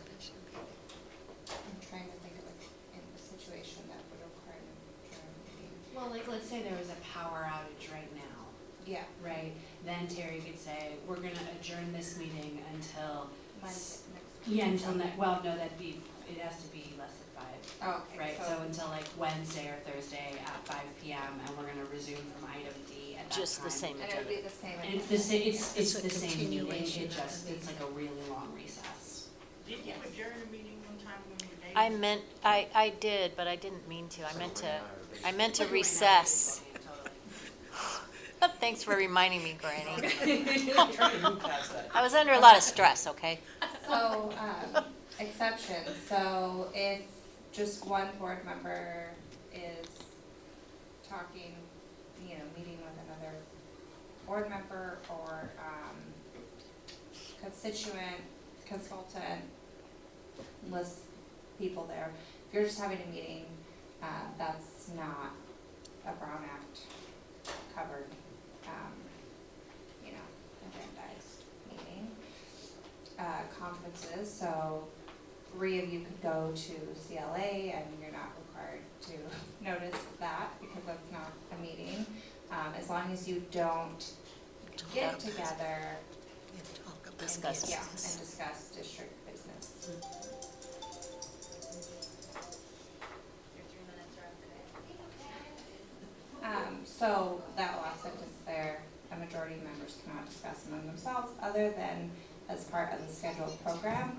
So I think that where this comes up, because I've seen this happen, is specifically at like a CSTA conference, where, you know, you have the district executive director and the secretary and then maybe a couple board members, and the person presenting is talking about something. They can all talk about it if it's part of that scheduled program. They're not on their own talking about their specific district business, but they may ask questions or, you know, interact with that conference program. So community meetings, like town council is a good example of this. You can all go to a town council meeting, just again, don't meet up outside and talk about library business. Again, the community meeting, it specifies it's open to the public.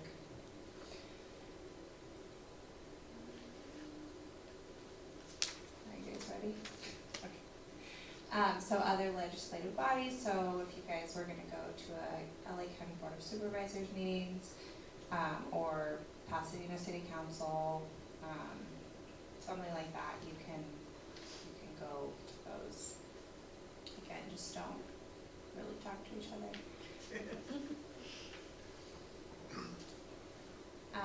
So this is kind of talking about that, where, you know, you guys can sit next to each other, but it's a good idea not to, because someone who's far away could accuse you of discussing district business and violating the Brown Act. So it's just a good idea if you guys all do go to CLA or LA County Board of Supervisors, pretend like you don't know each other. Okay, so standing committees, so we've talked about this before. If Katie wanted to attend a budget committee meeting, she is more than welcome to, she just can't get involved in the discussions. She knows those are. And social or ceremonial events, so the chamber dinner, Taste of Dina, you know, any football game, party, wedding, you guys all want to get together at a social event, that's fine, just again, try not to talk to each other so that no one accuses you of violating the Brown Act. Here's one that I did not think about before doing this PowerPoint. Grand jury testimony, hopefully that never comes up.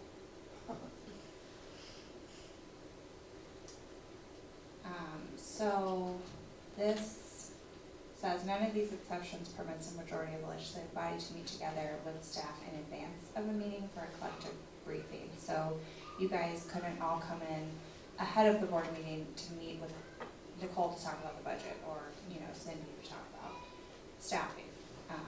That obviously would be a violation of the Brown Act. Retreats and workshops, so they are covered under the Brown Act, so we've talked about a board's retreat. with the foundation and the Friends, that definitely would need an agenda and a notice of a meeting, time or place, because you're usually talking about district business or, even if it's team building, it says, it would have to be noticed under the record. So there's an agenda of a retreat, and so that means then that the public could attend, right? Yeah, I'm assuming that they would have to be open to the public. I don't know, if the specifics change as far as like public comment or, That would be my question, you know, is yeah, or would we someone have could just to, join in on the retreat and have lunch, you know, I don't know what those specific could things happen. are. But I'm assuming that they would just have to be, and maybe you don't need an agenda, but you need a notice of public meeting, and that it would have to be open to the public. So what I've been told about this, because we've talked about like, you know, having like a workshop for strategic planning or something like this, the way that you're supposed to handle it is you notice it like a regular meeting, you have an agenda with like no action items, and then you just have public comment on non-agenda items at the beginning, and that's it. And then if there's, you know, like, otherwise it's just basically for, let's say, the board plus the strategic planning committee get together to talk about the strategic plan, right? It's open to the public, anybody can come and observe, and there is an opportunity as required by the Brown Act for public comment, but not on every single discussion item. So it doesn't work like a regular meeting in that way, but it is open to the public. Okay, yeah, that's it. Thanks, Caroline. That one slide answered a question I had about if you just want to have a social gathering, let's say you want to have a holiday open house, I could invite members of the board to that as long as we pledge not to talk about library business, Yes, right? right. Okay. Because we always, you know, there's that standing joke where, oh, there's three of us talking, we can't be where we might be. You can And- invite everyone over for Thanksgiving. Okay. Let's go talk about it. That's right. And friends, you gotta watch it. Still in the planning stage, so I'll let you know. All right, thank you for that, Carlin. And now we're on to item 7C, which is a trustee calendar for next year. So this was brought to the board last month. This is just the updated copy. I'm guessing that the board would vote to approve this, but yeah.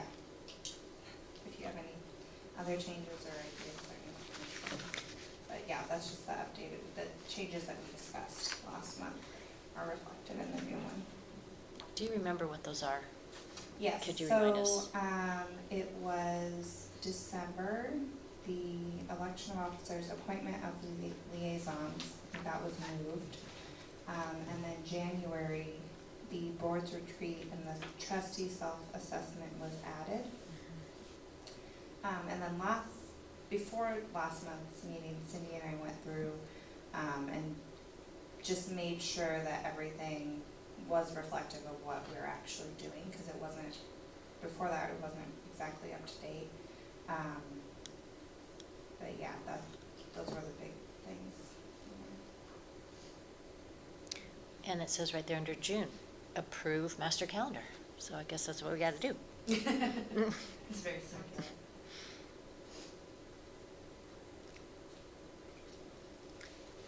So we didn't put any dates on any of this.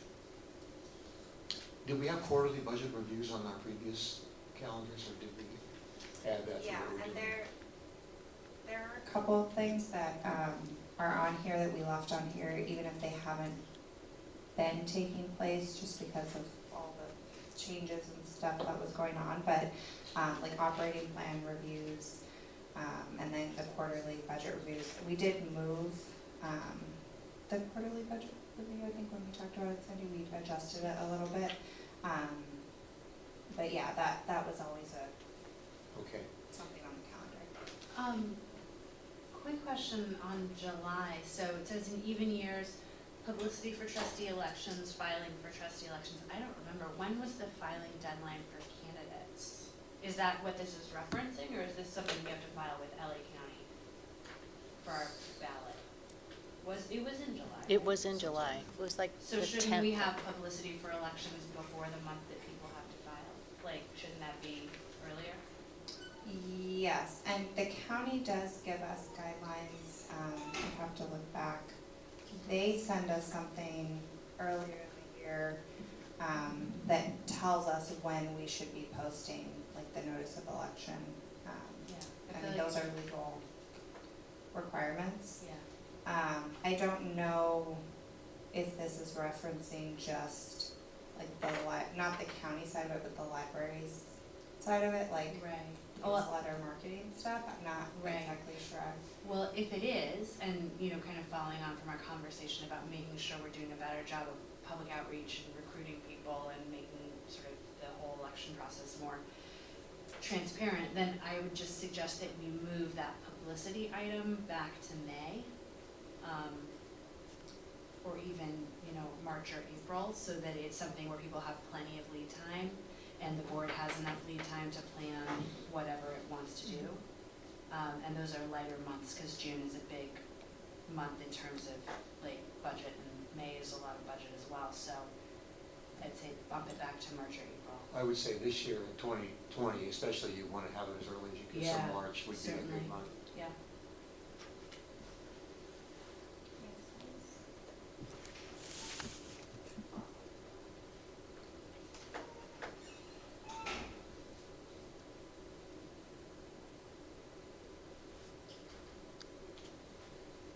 Any other comments or questions? I think we should have a motion to pass this with that amendment that we've done. And that would be to approve this calendar with the one change that would move publicity to March for 2020, especially to 2020. So can I get a motion then to approve this calendar? I'll move that motion. Okay, Second. second. It's been moved and seconded. Any other discussion about this? All right, please raise your hand and say aye if you're in favor. Aye. That motion passes.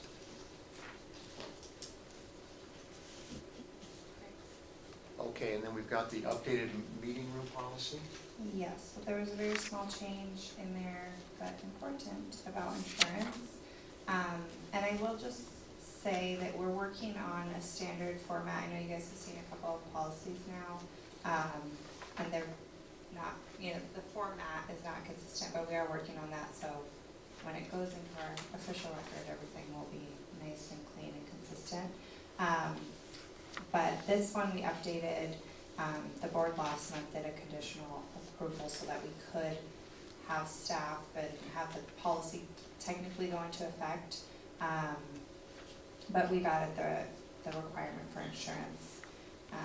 And we have, this has not come up yet, but we do have, I looked into what Glendale does, and we've also heard from SDRMA as far as one-time event policy insurance. So I think we'll just have to nail down who exactly we're going to refer people to if they do want to purchase the insurance.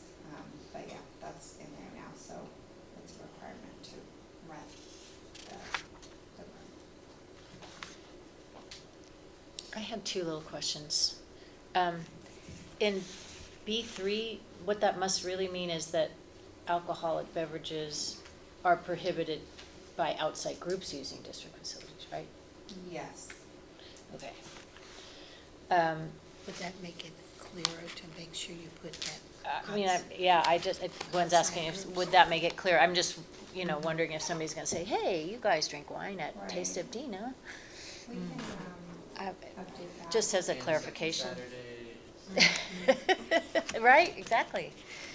And then, just my own curiosity, under section C, it says events held in the community room shall remain open to the public at all times. Is that ever a problem, that people are having an event in here that they don't want to throw the doors open and let anybody wander into, or is that not an issue? Yes, I mean, typically, I would say most of the room requests that I've gotten in the past are for closed meetings.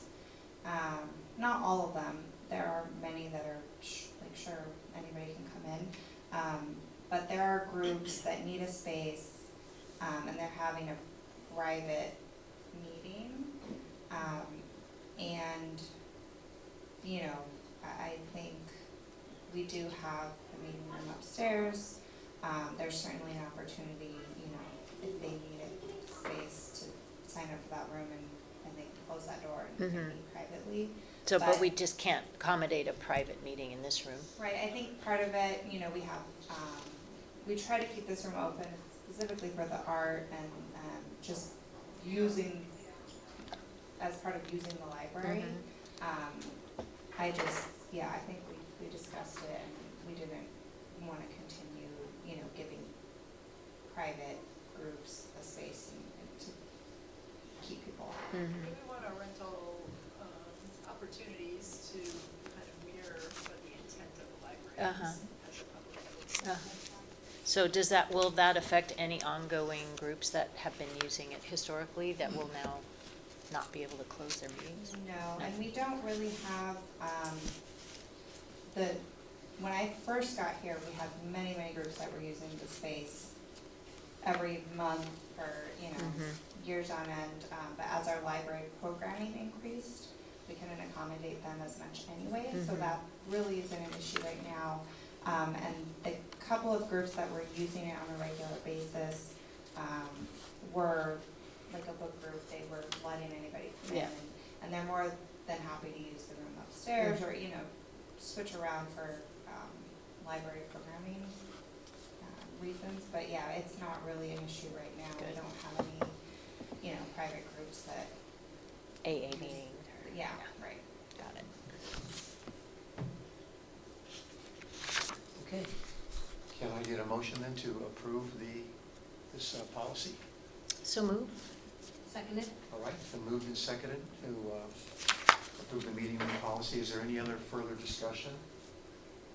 If not, can I please raise your hand and say aye if you're in favor? Aye. Aye. And motion carries. Now we're on to new business at number 8. And first thing is the resolution that we discussed a little bit earlier. Is there any other, in your mind, Katie, I know you had a hand in writing this, is there any other addition or change that you want to make to this document now that we've discussed it a little bit?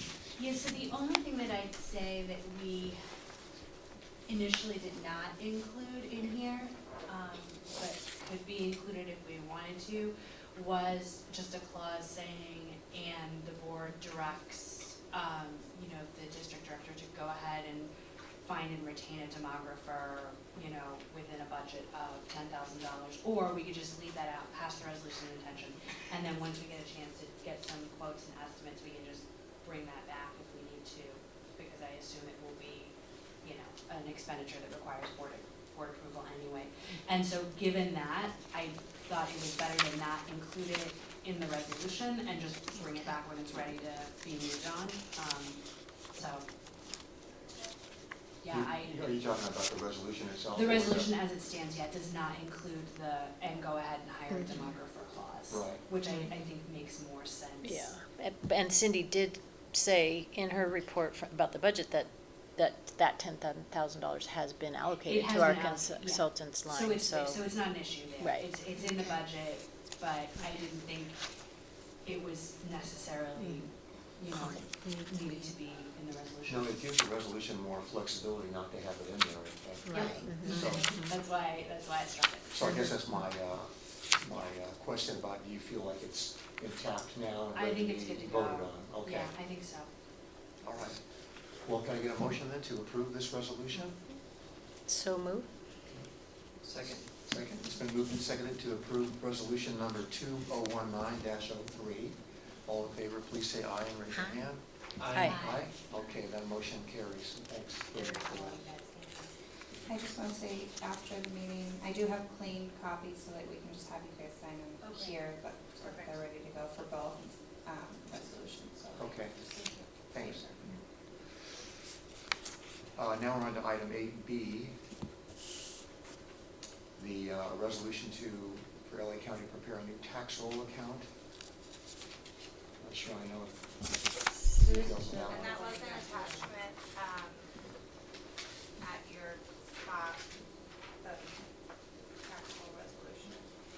So you should have the resolution in the accompanying document. It's titled Altadena Library District Calculation of Parcel Tax Fiscal Year 1920. So we have an outside firm do this calculation for us. They're called NBS Government Finance Group, and they do parcel management and calculations of taxes and assessments for several districts.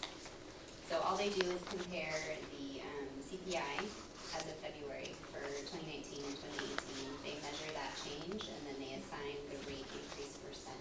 So all this resolution does is authorize the county to collect that percent for us.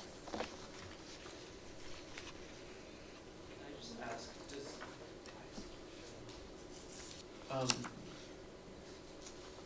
will that have any impact? So I noticed on, maybe I'm getting ahead here, but on the GAN report, where like, we're missing what we could be getting, like by about $700,000.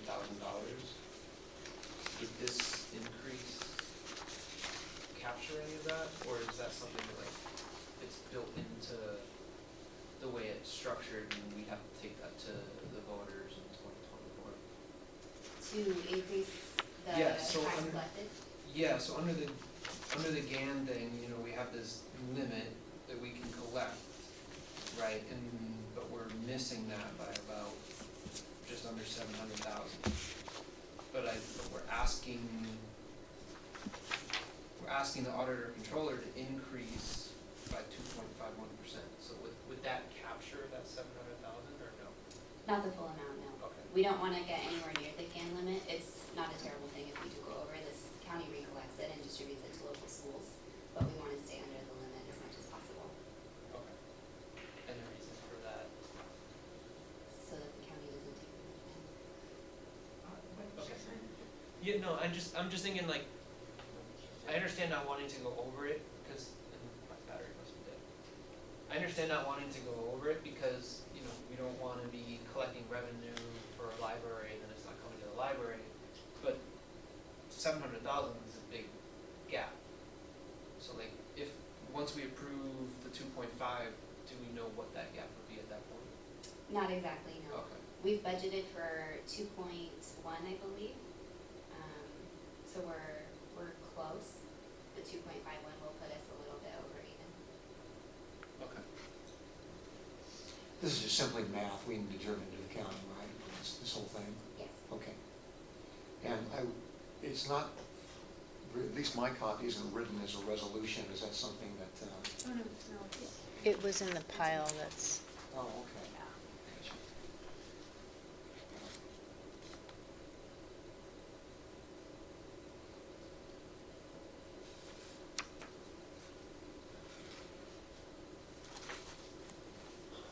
I must confess that I did not see this, so give me a second.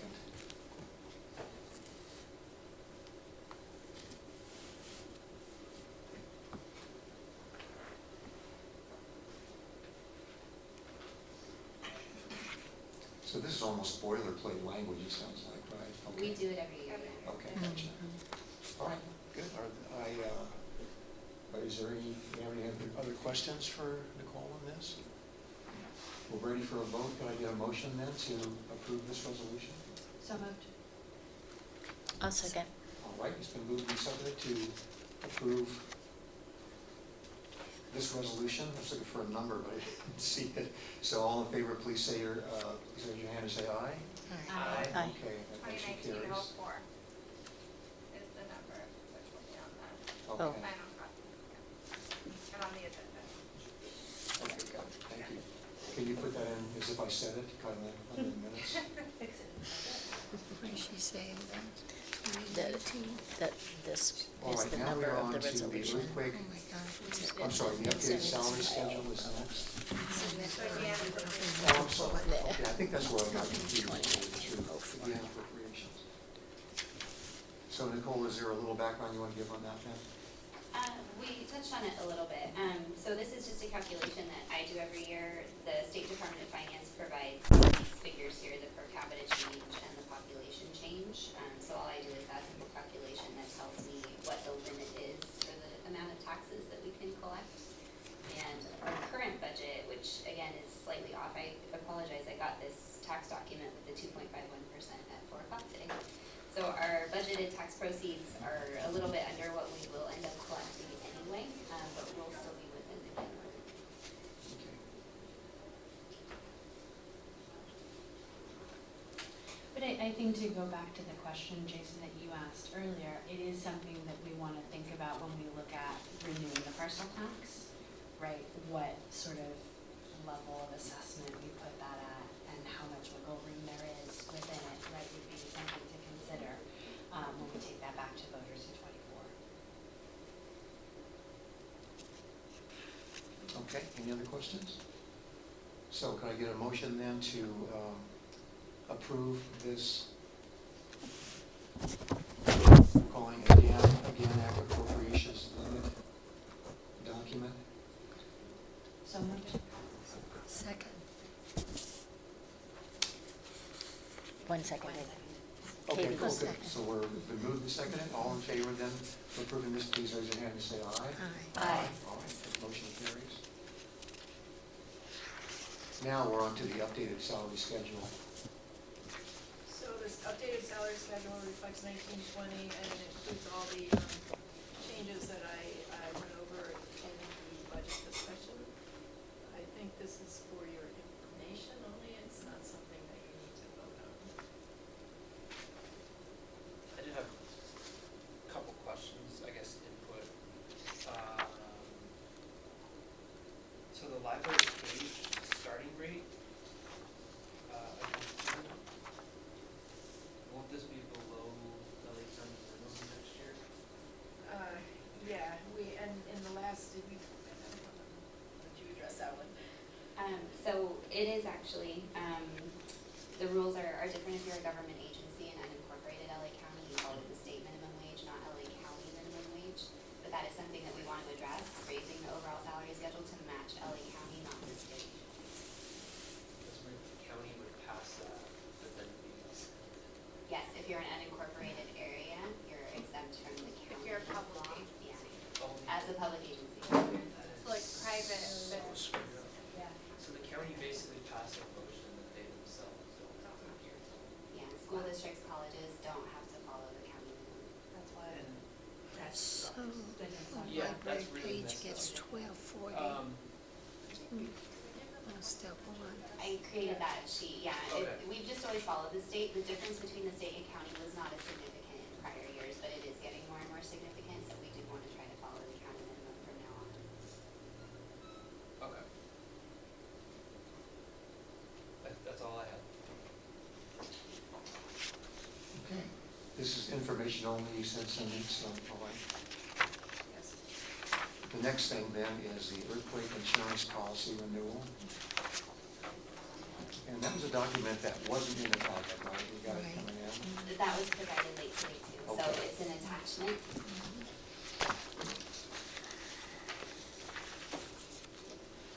So I'll start with this top sheet. It looks like a spreadsheet. It's titled DIC, including earthquake, excluding flood, and earthquake sprinkler leakage. So the columns you'll see this, first one, it says 7/1/18/19. This shows our current coverage through Golden Bear, which we've used for the past 2 years now. And that was our cost for this fiscal year, that 18,550 that you see at the bottom. The next 3 columns are quotes that we received from carriers. You'll notice that the figures for the building values went up significantly. That first column, it shows $5 million. The next column, it shows over $14 million. The $5 million cost is the market value of the building today. If we were to sell it, it would be worth $5 million. That 14 million figure is what it would cost if, in the event of an earthquake, the building was completely destroyed and we had to rebuild from the ground up. Typically, we've only gone with the market value price in the past, which is why the cost was so much lower. So this year, we decided to use the full replacement cost to seek out bids, and that's why you'll see that the cost at the bottom ended up being so much higher. Unfortunately, many of the admitted carriers will only insure up to $10 million. The non-admitted carriers will insure for the full replacement value. And I've included a little cheat sheet here as to what admitted versus non-admitted means. The bottom line is that a non-admitted carrier if they were to go bankrupt, there's no guarantee that your claim would be paid. If you use an admitted carrier that goes bankrupt, the state will step in to pay any claim that you might have. So it's like an FDIC, but for insurance. So we typically try very hard not to use a non-admitted carrier. If we were to use the current market value price of $5 million, we could go with Golden Bear for a lesser cost. I would estimate it at about $20,000 instead of that $30,348. Nicole, what are other buildings that are worth more than, I mean, LA County, Maine is worth more than $10 million, probably for their liability only, for their cheapo version. What do they do? I didn't get a chance to ask the carrier about that. It seems to be an issue with admitted versus non-admitted carriers, but we didn't get to talk about it enough to find out why I suspect because they are state-backed, the state is not willing to, Say, yeah, we'll cover the 24 million or whatever. it whereas costs. a non-admitted that is not Right. state-backed can move back. Interesting. When you talk to them about replacement costs for the building and the differences there, do you talk about to restore the library the way it was built originally, rather than just a building that they throw out? Those figures are actually from the facilities assessment that was just done. Okay. And thanks for explaining the difference in the price too, because I noticed that in the budget document. Have you ever had discussions Golden ever talked Bear is about probably if the better though. building is retrofitted, like, does that have any significant impact on insurance? Not that I know of. We send them the values that we determine, so these are from the facilities assessment, the cost of the building, and then business personal property is the cost of everything in the building. So if we needed to replace the books, the computers, the furniture, things like that, but we kind of determine those costs based on our own assessments. So we don't have to get an independent appraisal The for, one company did, and they came back with the current market value figures, that $5 million that you see. They were willing to take the ISIS facilities assessment that we had done as those figures. okay. I don't understand when you're on the building line and you've explained 5 million is the sale, a prospective sale price, and 14 is the replacement price, but then down below at loss valuation, it says replacement cost. What does that mean? Which line, I'm sorry? So under the category of loss valuation, it Mhm. says that what it's insuring is the replacement cost. Yes. I guess it kind of depends on how they determine what is replacement, just Mhm. replacing the building at its current value versus replacing What- the building as it should be. What we actually lost, Yes. rather than what you could build in its place. Yes. Okay. It looks like there was a little bit more shopping around that was done, and I'm just doing this from memory, this year than last year. She had to reach out to more vendors because we did place the value at a much higher level. Okay. If we were to use just the market value of the building, I suspect we would get a lot more bids from admitted carriers for slightly less coverage, the 10 million versus the full 21. Okay. So we really only have one admitted carrier to use as a possible insurer. Yes, And that's because that's all we can get? yes. And Is they this- were, oh, they're our sorry. current carrier, right? Golden Bear, yes, we've had them for 2 years. This is why I don't have earthquake insurance on my house. He doesn't have what? Is this Lloyd's What like? he He said said this is why he doesn't have it on his house. Okay, so they're not. Earthquake. Is that Probably, what he but said? who knows, you know what? A lot of people did. But there doesn't appear to be a big differential. Can you just explain to me real quickly the difference between Lloyd's participation United Specialty and Lloyd's participation Safety Specialty? Like, what's the differential in those two quotes? Honestly, the quotes are pretty much identical, just the cost breakdown is different, so Right. it's just the different companies assigning costs a little bit differently. Are they both just subsidiaries of Lloyd's, or they're like, Yes. Lloyd's is the holding company and these are, okay. Yes, got just it. the participating insurance companies. So we do the best with Golden Bear anyway, so it kind of doesn't matter. Okay. All right, no more questions? Can we get a motion to approve this insurance policy? I'm sorry, I do have one more. Okay, If we approve this, can we afford it? I mean, is this $30,000, are we talking about the $30,000? Is that what we're talking? What I About would do approving? is go back to Golden Bear and use the lower valuation, since they're only willing to insure up to $10 million, I won't use the $14 million value So, For I'm the sorry. building, that is. for the building. I would go back to Okay. the original $5 million $5 million. market value, Oh. because they're only willing to insure up to that much anyway. That's referring to the max limit. Yes.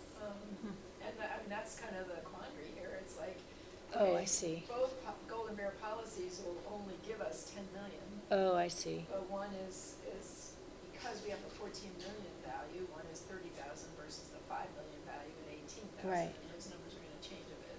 Right, okay, I understand. but there's no difference in what they'll pay, basically. In the That's, end, that's like a it's the same. catch-22. Okay, so then back to, I guess, my original question is this $18,000 in this year's budget? We paid it in July. Okay, So I assume that if I go to Golden Bear with the lower property values, it would come in somewhere closer to 20 than 30. okay, But we put 32 in the 1920 budget, so we would Okay. have a little. a little room. that we Okay, could put so, elsewhere. so we can write the check as well, make sure, okay. So the takeaway on this, and correct me if I'm wrong, is that basically we're gonna have the same insurance policy as we had before, because nobody will insure us at the rate that it would cost to actually replace the building correctly. If No. we're gonna pay. No admitted. No admitted carrier, yeah, right, exactly. No admitted carrier. Okay. And the last time the last month when we put the 32 in, that's what we thought was our option. But Oh, I just today, right, Nicole got all these other numbers. Okay. Well, okay, hang on. I mean, is there a benefit to going, I mean, like, if there were an earthquake and the whole building gets knocked down? I mean, They're only gonna give us, right, I mean, like, if we go with the quote from Lloyd's, the 3370, they would pay $14 million for us to rebuild the library just like it was. I mean, what risk are we taking on when we're looking at using a non-admitted carrier? I mean, are there other large public institutions in the state that use non-admitted carriers, or would we be like total outliers and nobody recommends that you do this? How risky a move would that be? Our broker doesn't recommend it. I don't know of any other agencies that would use a non-admitted carrier, but I haven't really done any research. The only risk really is that the carrier might go bankrupt and our claim would not be paid out. Right. But like Katie said, though, it's Lloyd's, it's not like. It's Lloyd's Yeah, of London, Lloyd's I is mean, pretty right, it's like, In general, that advertises with a cartoon on TV. yeah, right, I mean, Lloyd's is a little bit bigger company than Golden Bear. If the entire state of California is hit by an earthquake such that our Golden entire Bear would life, be out of Golden business. Bear's done, so, you know what I'm saying, like, they're not gonna pay And the either. state And the state of upset. California is not gonna back it up, because we're gonna be living, you know, on an island in the Pacific Ocean or whatever.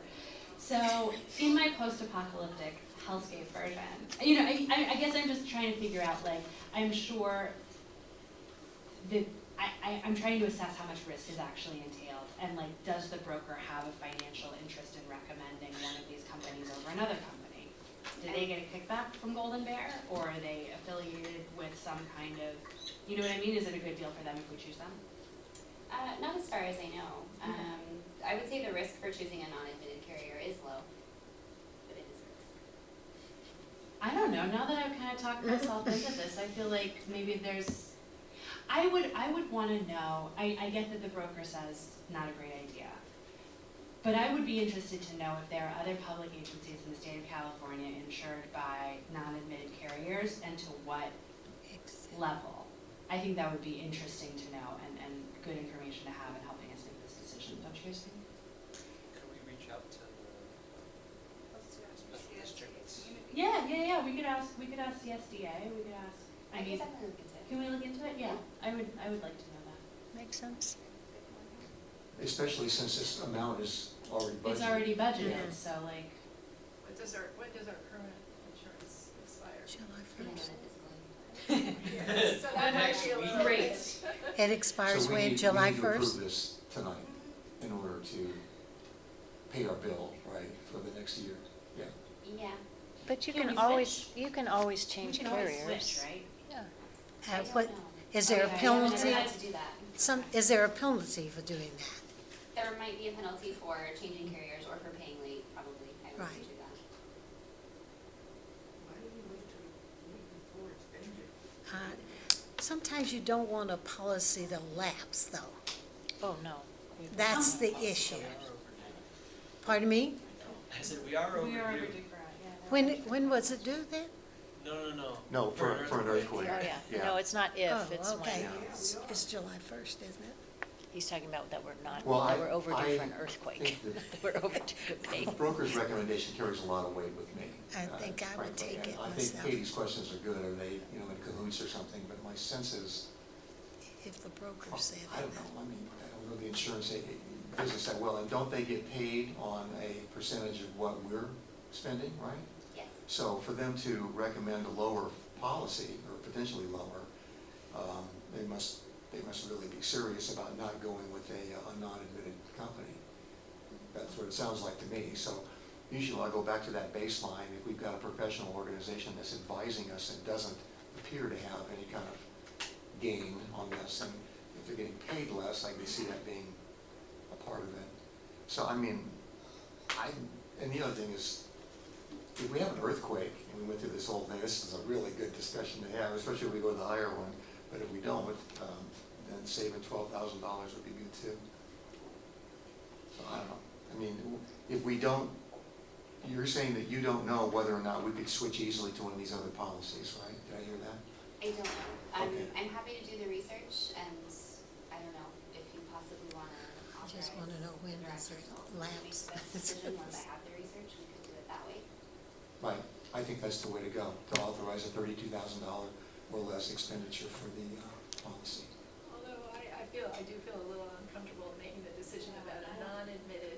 I don't know that, I would wanna know more information about what, cause I'm not saying we should go with a non-admitted carrier, I just wanna know what risk is entailed. Right. And if there is anybody else in the state who is doing that, or if we would be like lunatics to do this. So, I appreciate what the broker is saying, but I think we need a little bit more information. They can't tell you. But I Some also other appreciate people the do. deadline is like, Get the information for next year and hope we go another year. without yeah, an we just earthquake. basically hope we don't get, I mean, Because it sounds like we need to act on this so that we free up the approval to get the bill paid, right? And so the policy doesn't lapse. Yeah. Right. I guess that would be job one, making sure it doesn't lapse. Yeah. So maybe this is a discussion that, I think all your points are valid, Katie. yeah, but I also think that with the timeline, I don't want our insurance to lapse, and I don't know that, a week before the 4th of July is like a reasonable amount of time to ask Nicole to get all of this information back to us. So I guess our best option is to go with our lower, our current version functionally. Yeah, and and then- admitted carrier, yeah. I don't, I would agree with that, but then, and then with no pressure, do some of that research, find out if it's possible for us, if you find out that it would be advantageous for us to change, and it's possible to do without penalty, we can do it later, and if we can't do it this year, then we'd be all lined up to do it next year. Yeah. that's right. That seems like the more prudent way to go. I can do that. Okay. That seems reasonable. All There right. better not be an earthquake this year, that's all I have to say. Luckily, Alton has multiple places. I wonder Yeah, if that's they'd be true. able to tell you some of the other agencies that they've insured. You know what I'm saying? Well, if she's gonna do research on Well, she what- can't. who does admitted versus non-admitted. Yeah. Do you have a comment, Gwen? No, it'll work. I just would go ahead and, I would approve it just because. I think the best thing is to stay covered, so if we do the vote Yeah, I now, agree we're with that, I good agree to go. with that, it would be good to know what our options are. Well, going forward, Going forward, yes. yeah. So the motion here would be to approve the insurance policy renewal with an admitted carrier. You're going to go and try to negotiate the best rate possible and get things rolling. So basically, it's just to approve the earthquake insurance policy renewal as it's stated here. So do I have a motion to do that? I'll certainly go on out there and move it. I'll Move second it. McGuire. All in favor, please raise your hand and say aye. Aye. Thanks, Nicole. Sorry for peppering you with so many questions, but we'll expect the answers now next year, right? I will have it. Okay, now we're on to job descriptions, renewal and approval of updated job descriptions. But Granny, I believe you want to speak to that, right? Yeah, and before I speak to that, I just have a question about what you want to talk about. Why do you wait for the week before the policy can elapse for all this to come? Shouldn't you be looking for that stuff ahead of time? We started We this. are due for it, aren't we? Yeah, unfortunately, we started this at least 2 months ago, talking to the broker. And unfortunately, today was the day they decided to give us a reply. I agree with you 100%, but it was, maybe next year we start 6 months in advance. Yeah. Okay, so, my question is for the job that has, I had it all marked off. Business manager, which now incorporates human resources.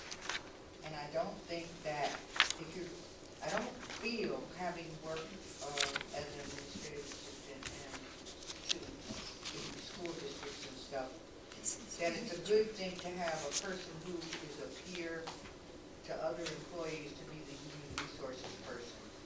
I feel that that's too much of a conflict, Yeah, you know, well, and, that's what it is. I just feel that you either hire someone just to do human resources, maybe part-time, but I just feel it would be a big mistake to have, plus the fact that the business person has a lot of other responsibilities, and I don't think we'll give it 100%. So I think it's a bad idea to have someone who works with these people be the person who's gonna make those decisions as an HR person. I just think it's wrong. I've had instances where this has been in different school districts I worked in, and it caused a lot of friction and a lot of bad morale. So I don't really think that should be part of that person's job description. No reflection on the person who's supposed to do it. I just think it's a bad policy. And the other question I have on the other job description with the community engagement, doesn't Uni usually do that stuff? I mean, she has a really good rapport with everybody in the community, so that was just a question. That's not, that's up to you guys, but I just think the HR thing should be totally separate. That's it. Okay, thank you, Granny. Thanks for your comment. And we'll, as we discuss this, we'll try to get those questions answered for you. But I think that's one of the comments that I was trying to pose to you, that happened when we had HR in-house. The rapport got to be a bit much, and I think it caused problems within the staff. People felt they were not listened to, and I understand where Cindy is coming from too, but I don't think it ought to be a part of this description for them to work through this, because it was just not a good fit. They should have a new person, someone who is not. Yeah, somebody who's unassociated with them or who doesn't have the same kind of. May I address that portion before we talk about the three positions, just because it's in everyone's mind? Okay. Cindy, could you pull your mic up a little? Thank you. Okay, is that better? Yes. All right, the role of the person that would be in this position would not be to handle personnel issues such as grievances or evaluations or anything that has to do with like employee relations. It's more an administrative side of the HR role that the library has, which is, you know, processing evaluations, overseeing anything that's on the administrative side. But once again, I think the problems that arose in the past had to do with grievances. And what I said earlier was that a grievance would not be handled through this person. A grievance would be handled through a supervisor to a director to the board. And I don't know of any outside HR firm that would handle a grievance. It would always be handled internally, and with the board being the outside arbiter of a dispute between, you know, whatever the director's decision is. But the director is supposed to sit it's supposed to be unbiased reviewer of whatever a dispute may be. And I think the breakdown that happened way back when was that you had a director that wasn't unbiased, that didn't play that role appropriately. So I think it lies more with the director and rather than the person that's in this particular, I know it lies more with the director than it does with the person that's in this position. This is once again administrative side of HR. What does administrative mean? Well, I mean, it's- Transactional, so paperwork and, yeah, transactional work, not, like any stuff, the complaints and things, yeah.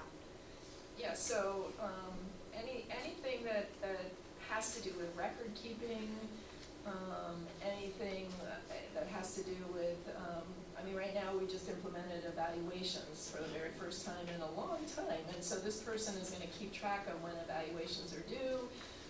When they're not due, then she is gonna bring it to the attention of the supervisors, so it's more the administrative side of HR that HR Network, quite frankly, was supposed to be taking care of, but they weren't. And truly the more, what's the best word, the personnel side of it, the grievance side, the counseling side, the resolving complaint side, that's all handled at a different level in this scenario that we're putting forth right now. Conflict resolution.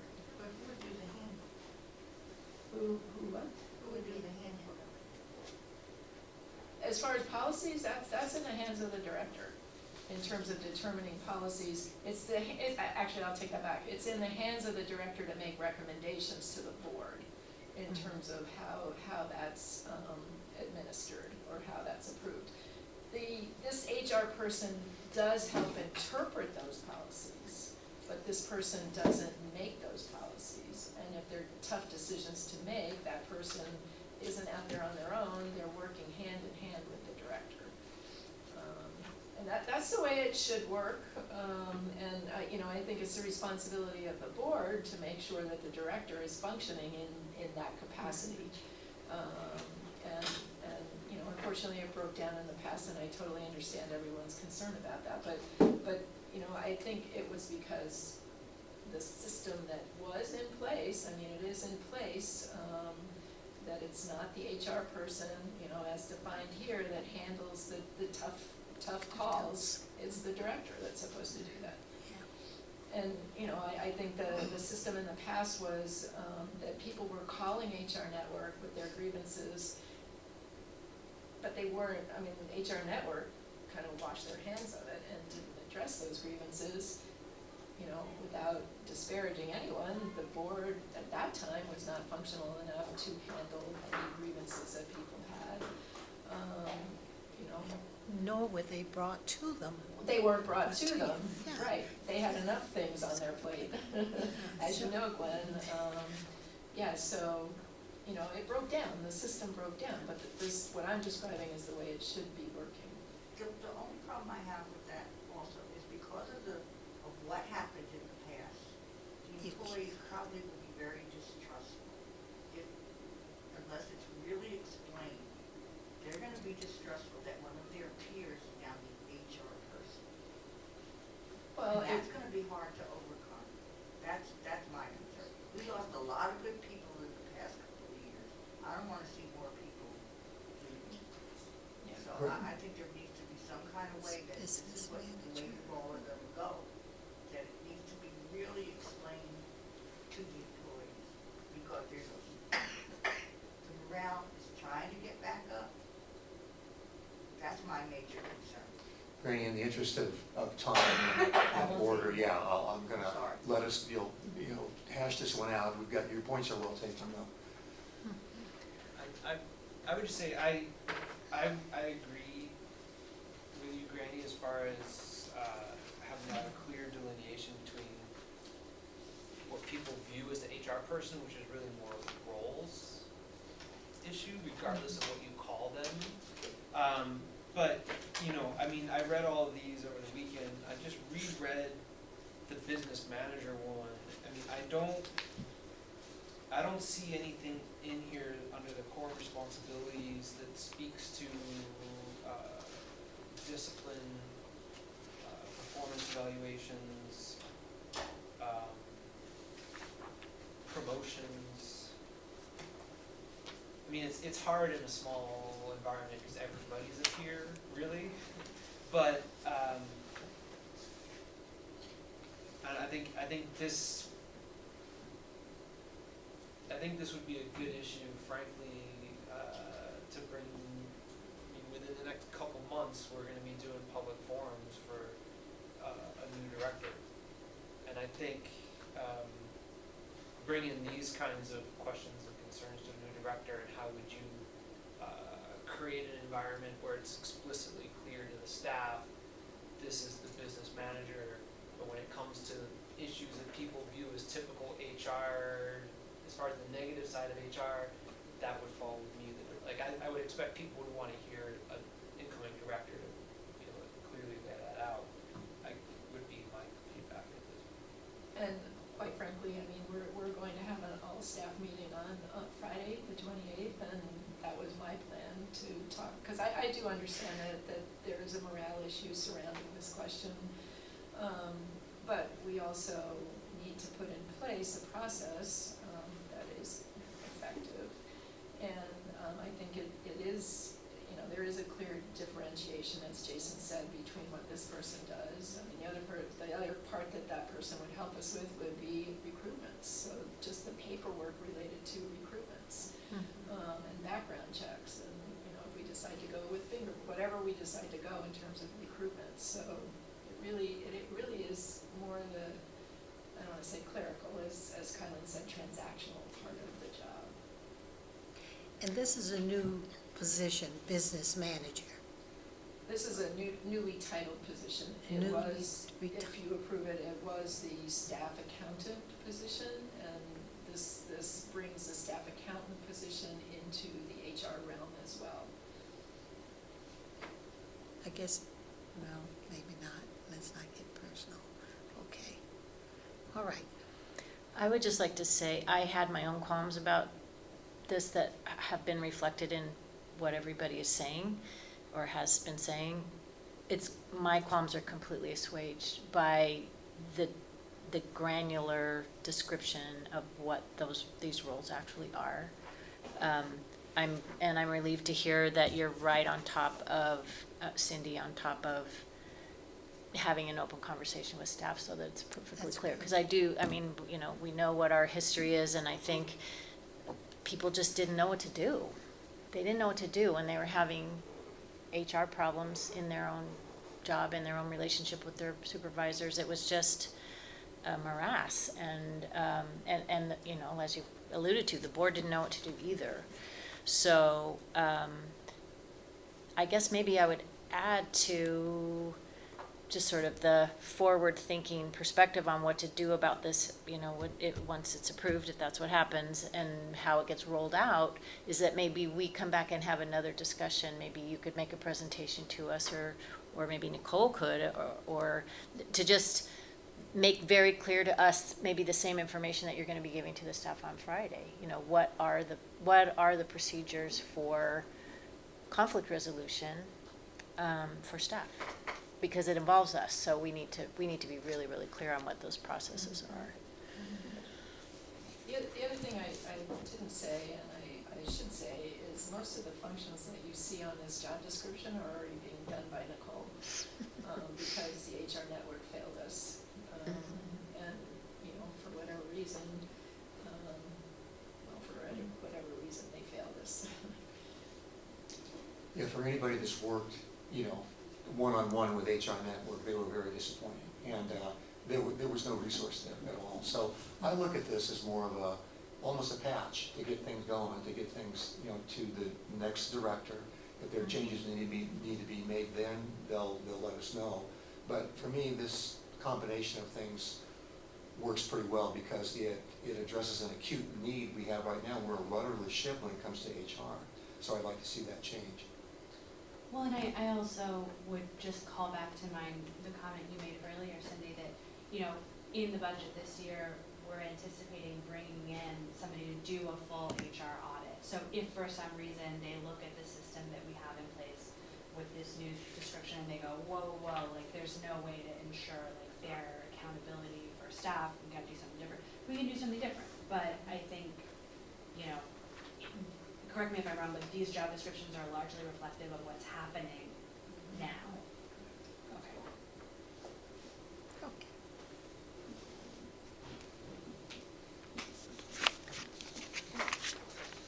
Is there further discussion then? And I don't know if we're taking these one at a time, voting on them one at a time, or did you envision? I mean, we envisioned you doing all three together, but, you know, if there's one that you'd rather not move forward with, then we'll do it. I would approve all three.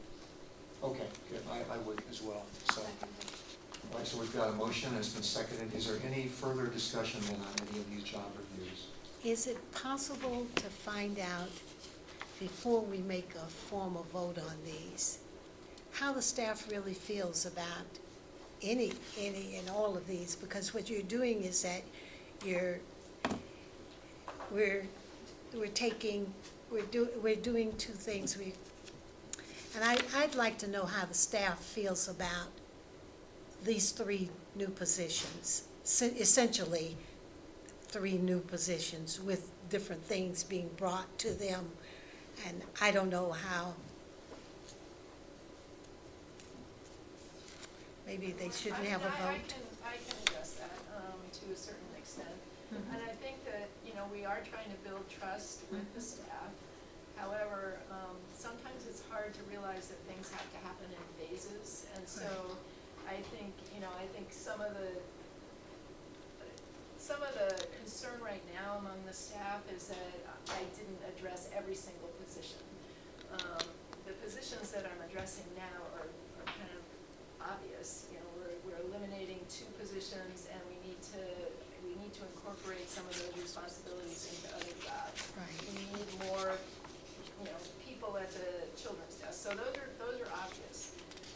The ones that aren't so obvious to me and why we need to do a job audit are the ones that there is such a, you know, we have multiple people working under the same title, and the variance in their jobs is extreme. And so we really need to look at that variance from an outside perspective. I can't do it, and I can't do it in a fair way, I don't think. So, you know, I think once people realize, and I didn't bring that idea forward to staff yet because I wanted you to approve the money to do it.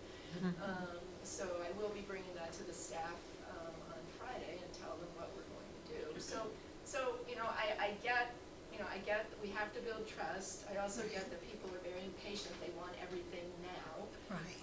You know, we all do, but the world doesn't work that way, and I'm moving at a pace that I think is reasonable.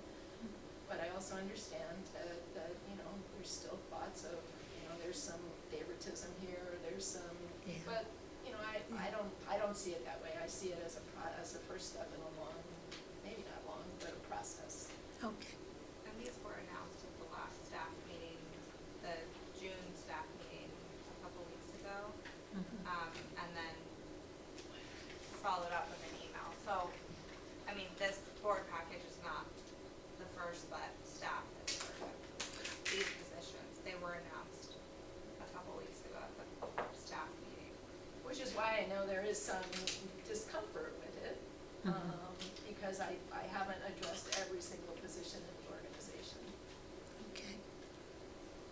I think what we can do is, the board is just continue, to state publicly, right, that the staff should feel welcome to come and speak their concerns to the board, right? Absolutely, absolutely. Especially, well, I mean, all we can do is say it, right, and play our role to encourage that as much as it makes sense to do so, because again, I think if, as was just stated, like, this has been before staff for weeks. Okay. So, like, they had every right to come here tonight if there was a serious concern. Now, if people didn't come because there's still some kind of fear, all I can do as a board member is say, as far as I'm concerned, this is a safe place to come and air concerns. And I will do everything I can to keep making that publicly known. And I think that's pretty much true. I want them to feel that they can come and they can talk to us and share whatever their concerns are. The other thing, I just want to make sure that we're fair in how we treat them and how they perceive that. Okay? I have a comment, and Cindy, tell me if I mischaracterize this, but a lot of what Cindy, I think, has attempted to do here is to make the lines of jobs a little bit more clear. Things have gotten blurry with the staff because of the way things were managed before. It was a little bit more off the cuff. This adds structure. People crave structure, especially in a big organization. So to my way of thinking, even though not all the jobs have been tackled at one time, starting with these and working our way through it is a good way to go, because there is confusion. There's a little blurriness to what people think they should be doing, and this helps strengthen that, helps give it some focus. That's the way I look at this, as a tool to help with your management. Cindy, I don't know if that's mischaracterizing it or not, but that's my feeling. It's a good way to describe it. Thank you. And the staff has been through a difficult time, so, to present a change to staff, I understand why they interpret it in a certain way, if everybody isn't in some way getting something.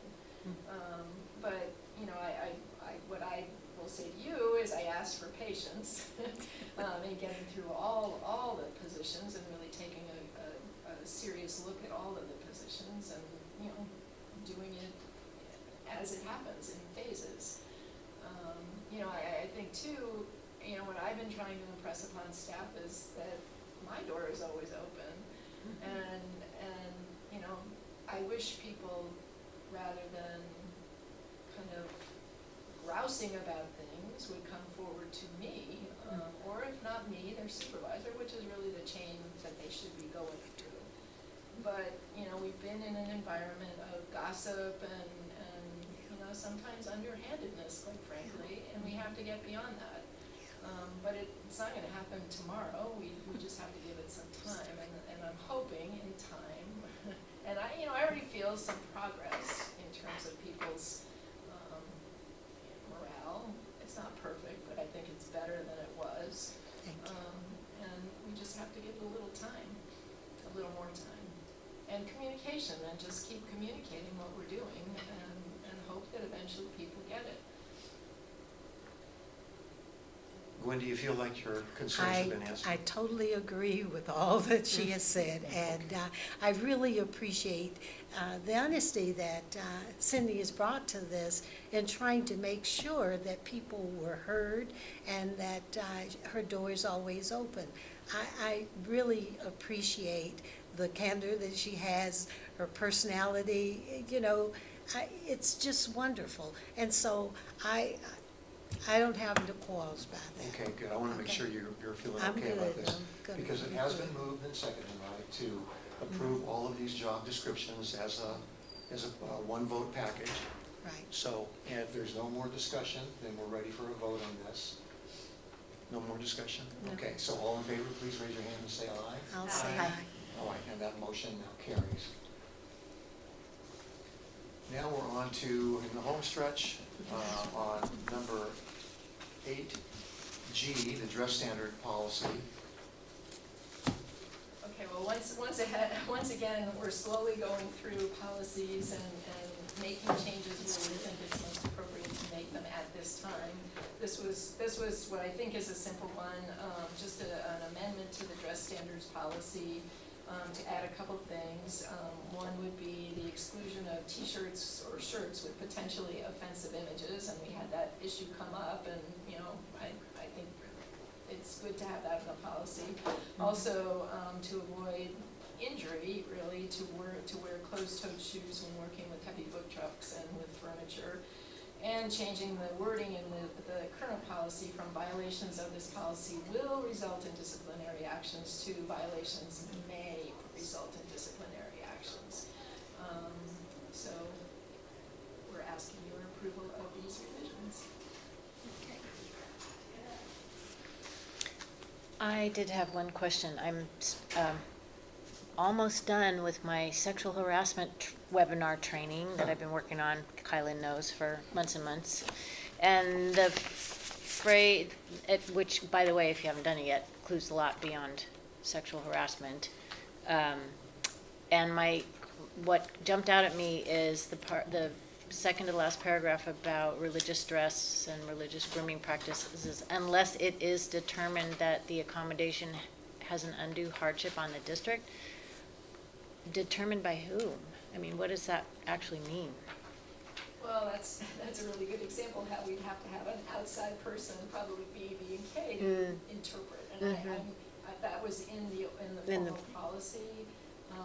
Off the top, I can't really think of an example where it would be an undue hardship, but, you know, if it were, it would be something if we determined it to be, it would be definitely something we would be getting legal counsel on.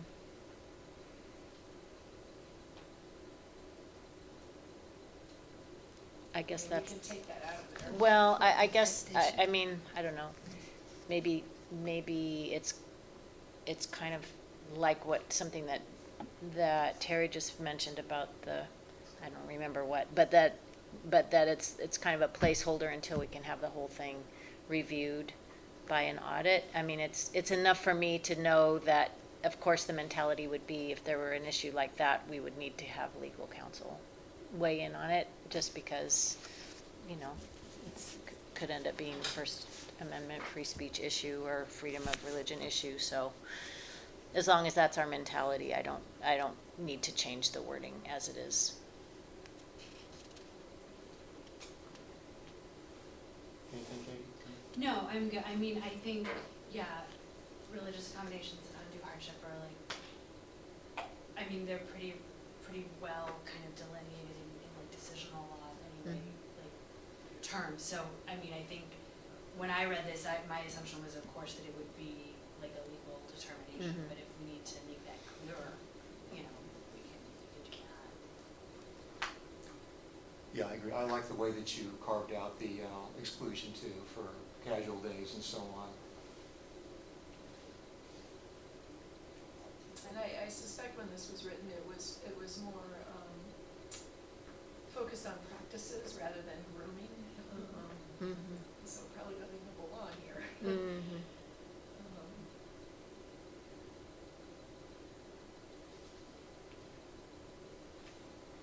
We're all studiously looking at this thing. Does anybody have any more questions or comments? No, I'm fine with it the way it is. So Betsy, you're okay Yeah. with the language? Yeah, now that I'm getting the picture that it's in the realm of the things that are all going to get a thorough review as we move forward, it's fine.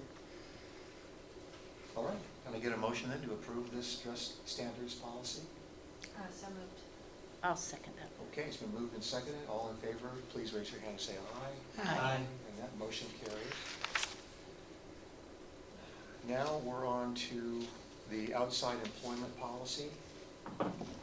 So we do have an outside employment policy, but what we didn't have was an outside employment agreement between us and staff who do have secondary jobs.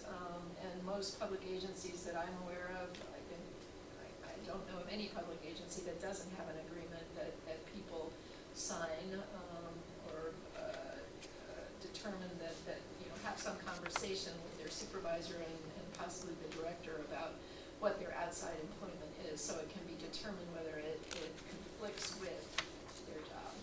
So for instance, if someone, you know, I recently worked with someone who had a job that was from 12 at night until 6 in the morning, and then they showed up at work at 8 o'clock in the morning, and you know, they weren't able to function.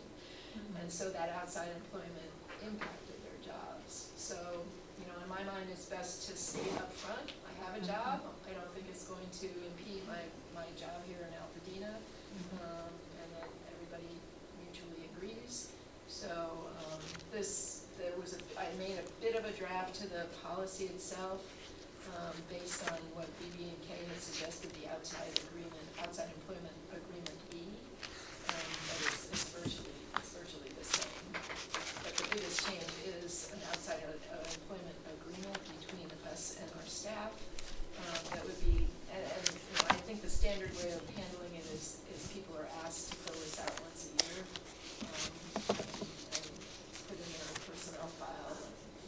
In most cases, there's no issue. Okay.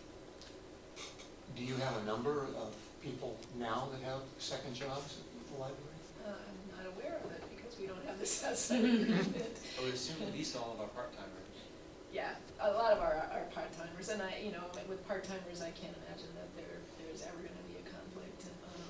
With our full-time people, I'm not aware of anybody that, unless you guys are, that has another job. But in the library world, often librarians have part-time jobs. Full-time librarians, one place, often have part-time jobs in other districts or in other jurisdictions. Did you say that you vetted that one line that says employees who engage in outside employment must disclose such employment to us at the library? Is that something that, it sounds a little draconian, and I'm just not sure. I'm sorry. Oh, employees who engage in outside must disclose such employment and get written approval in advance. Is that already in the handbook? Well, yeah, it is. Okay. And BB&K put this together, right? BB&K, Has looked over. we sent them a draft of an agreement, and then they reviewed it, and they vetted it. Okay. That was my original question. Okay. Is there any impact or any differential for people who are salaried or people who are hourly? I mean, does it make any difference, right? Like, everybody's treated exactly the same in terms of this? Yeah. Okay.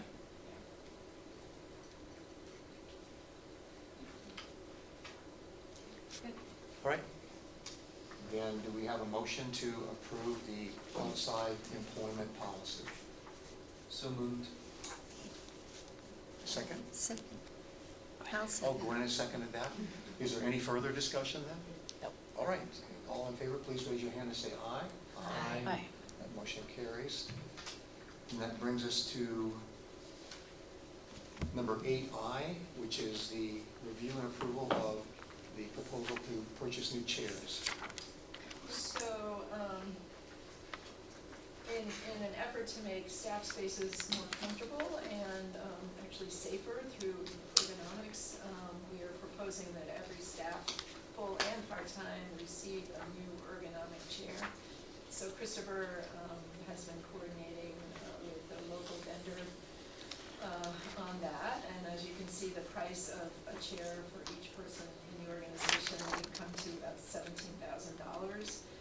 We did not get other bids because the vendor, ICBE, is extending California Multiple Award Schedule pricing, and it's familiarly known as CMAS, is part of the State of California Department of General Services Procurement Division, and in lieu of bids, vendors offer the CMAS unit products from an already existing competitively assessed or bid cost-compared multiple award contract.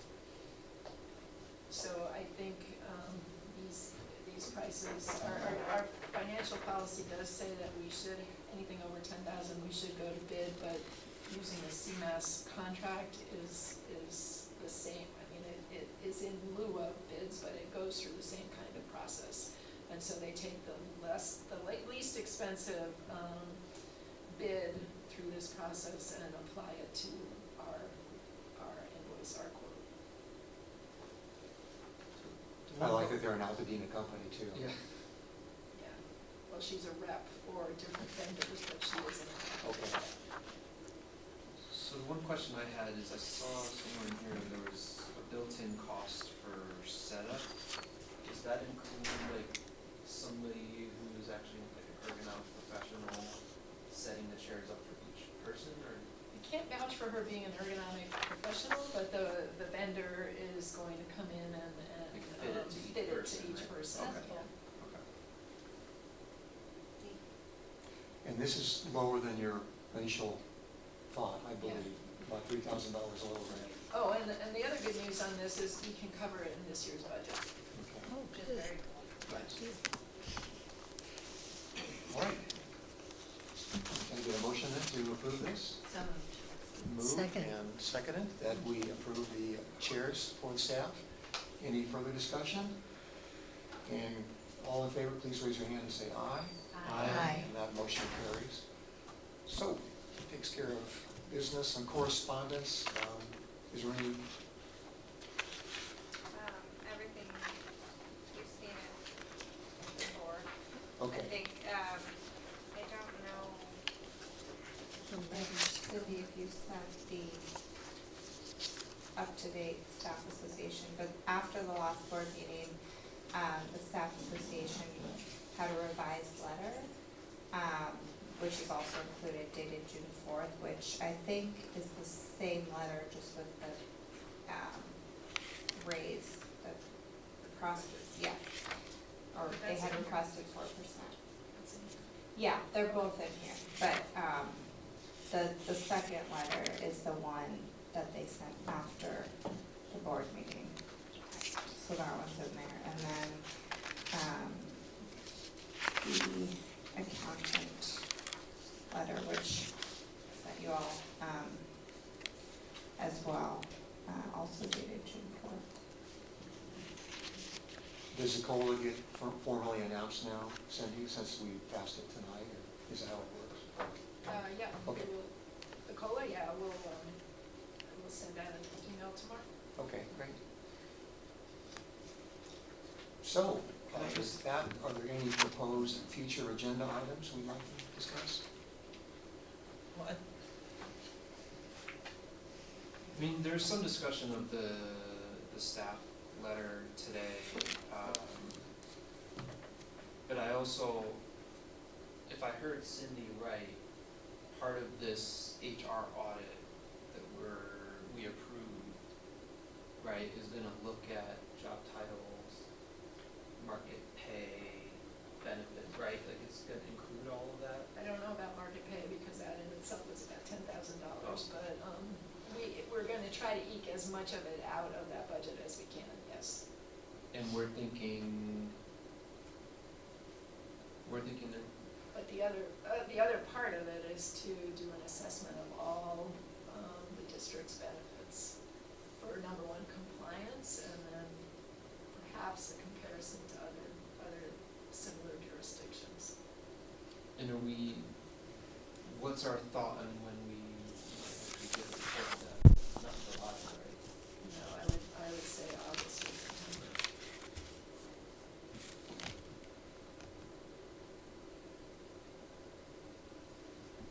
Okay. And it also will, depending on the cost, if it's over 10,000, I'll have to bring it, before we engage anyone, I'll have to bring it to the board for approval. If we can do this in pieces, the first step is $6,000, then we can move forward with it, but. 'Cause, I mean, here's what I'm struggling with is, and I don't know if this covers everything that's in the request letter, but the piece, and it seems like there's some common agreement on this, that the previous director, like, this stuff was just eliminated from the handbook that covered some of these policies that was not an intentional decision of the board, right, is what I'm hearing. If there's a way that we could narrowly identify what those pieces were and put that on the next agenda. I mean, I don't wanna be changing a bunch of stuff if we're gonna be looking at it holistically, but if there was something that was eliminated that was not an intentional decision, we should be restoring that, quite honestly.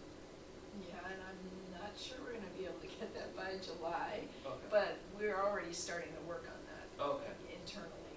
okay, so it seemed, okay, we might end up being able to look at both in August anyway then. Okay.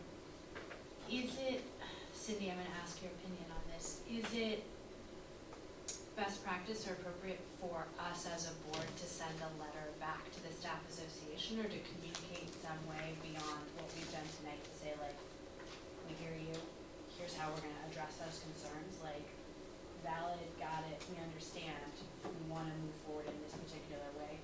Or is that something that you communicate to them, or like, how do we handle that sort of via the correct I channel? mean, I think it goes back to Gwen's concerns and, you know, I think we all want to do as much as we can to assure the staff that the board is on their side. Yeah. So I think a letter from you, would be a very nice addition to what I'm already going to do.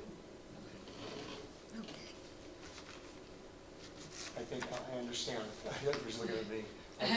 Well, no, I was, We can't all we work on it can't all together. work Yeah, no, I together. understand, I get that. Kylene's, efforts on the Brown Act will have been for naught. That's right. I do think, though, that there needs to be just a little bit of space between the time the message has been formally delivered to us, which I consider tonight, and us, acting on these things based on some of the HR avenues we're going to explore. So we might not be able to get something like this on the agenda for next month.